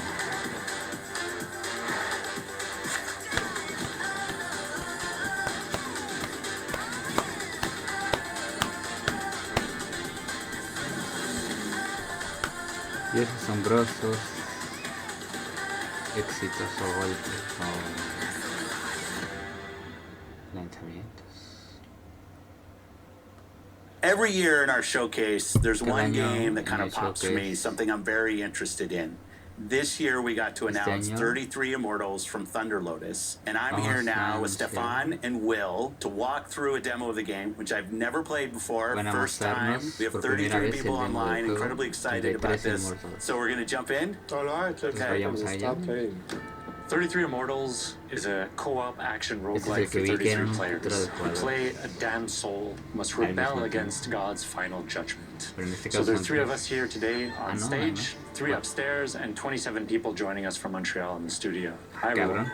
We are ready. That's us. Everybody's spawning in. That's us. This is 33 player multiplayer. Yeah. Not a normal number of characters for a multiplayer game. Yeah. How did you come up with 33 players? We were searching for a significant number where we can all play on the screen. Yeah. Stay together on the screen, so 33 felt good. 32 felt good. But as the game is inspired by the Divine Comedy, the medieval poem from Dante Alighieri in the 14th century. And this poem has 3 sections: Inferno, Purgatorio, Paradiso. Each section has 33 chapters. And so we say, oh, let's do 33 players. I love it. 33 Immortals. And I love what you said, Will, that when you guys started this game, there weren't even 33 people at the studio, so you didn't have enough people in the studio to fill out the full roster of the game. Yeah. It's just such an awesome point. It's a challenge. It's a challenge when you're trying to do that. I love it. Okay, so no 2 runs are the same. We're actually spawning in a different position, a different situation. We are in the cemetery. If you hold the left trigger, the world map is going to show up. And we can see that we are 33 right now, in Inferno, but we are scattered around the world. Oh, we're not all in the same place. Yeah, because we all have to complete torture chambers. Got it. To make the game progress. Okay. And we are located at the southwest of Inferno. Yeah. And so the closest torture chambers is to the east. Okay. So let's go there. Got it. Okay, let's continue down south towards the first torture chambers. This one I have a good feeling. Eso es para teletransportarte al corazón. The soundtrack, what's going on? The music's kind of cool. Thank you. This is Max LL, who's actually done the music on all of our games. And you're in Montreal? We are in Montreal, yes. Close to one of our XGS studios in Compulsion. Yes. Also in Showcase. Yes. I love the community of game creators in Montreal. Absolutely. It's always important to be well surrounded and all that. So we didn't talk about your first game, Spiritfarer. Yeah, that was fantastic. Thank you. Yeah, it was great. Now, as you can see, this is not Spiritfarer. No, but like, how do you think about that from a studio standpoint, having such, I mean, I would say they're stylized games, but outside of that, very different games. We're not worried about, genre. Our goal is really to just try and make unique, immersive, creative experiences that players love and that they want to play for. Awesome, I love that. Yeah. This guy is getting out of my comfort zone sometimes. All right. What do we do? So we have completed a torture chamber, so we have achieved a first step in... I got left behind. That's what you're saying. Defying God, yeah. Oh, they're back on us. Whoa. Well, we gotta face the wrath of God. Careful. Oh, no. Dash. Y ya se están poniendo en pedo. Que caguen. Ver a los desarrolladores valer pito en su propio juego. New torture. No, I gotta get out of here. Where are you? Well, why weren't they in the torture chamber trying to help us? Okay. Okay, these rain... God is getting angry. Yeah. Whoa. We're getting hammered right now. Okay. Come on. Okay, here's a guy. Can you revive me? Yeah. Just stop moving. That's good. One up. Yeah, I'm up. Okay. Oh. Thank you. Oh no. Oh, this is the holy fire. What is this? Holy fire. Now we're in holy fire? The wrath of God. Es una buena idea, lo que hicieron. Okay, so we unlock the Ascension En vez de solo hablar de él, jugar para mostrarte que cuando juegas con otras personas, ese tipo de juegos puede ser muy divertido. I tried to do the heal. Don't mind me, the wandering soul.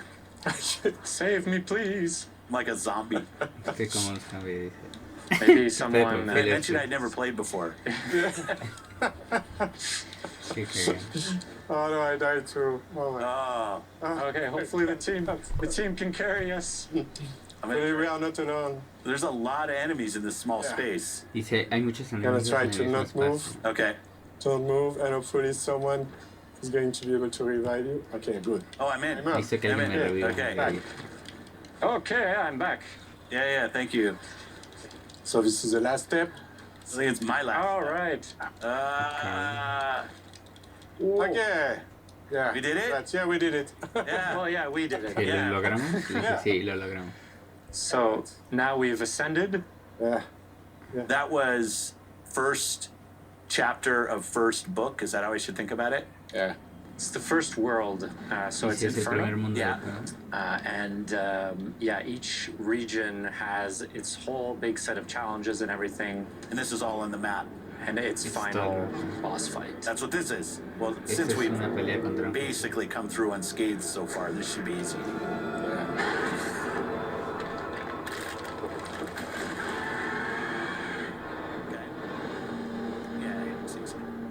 You saved us from having to kill the final boss. Yeah. It's a bit of a tease. I like it. Well, best of luck to you and the team and everything that's going on. Can't wait for this game to come out. I won't ask for the date because I know that's unfair.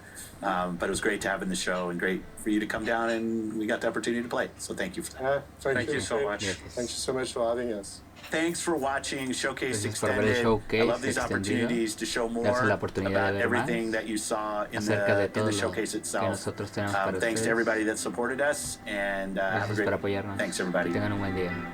Nos vemos, chicos. Pues bueno, chicos, básicamente ya como palabras finales, nada más me gustaría decir que estuvo muy bien.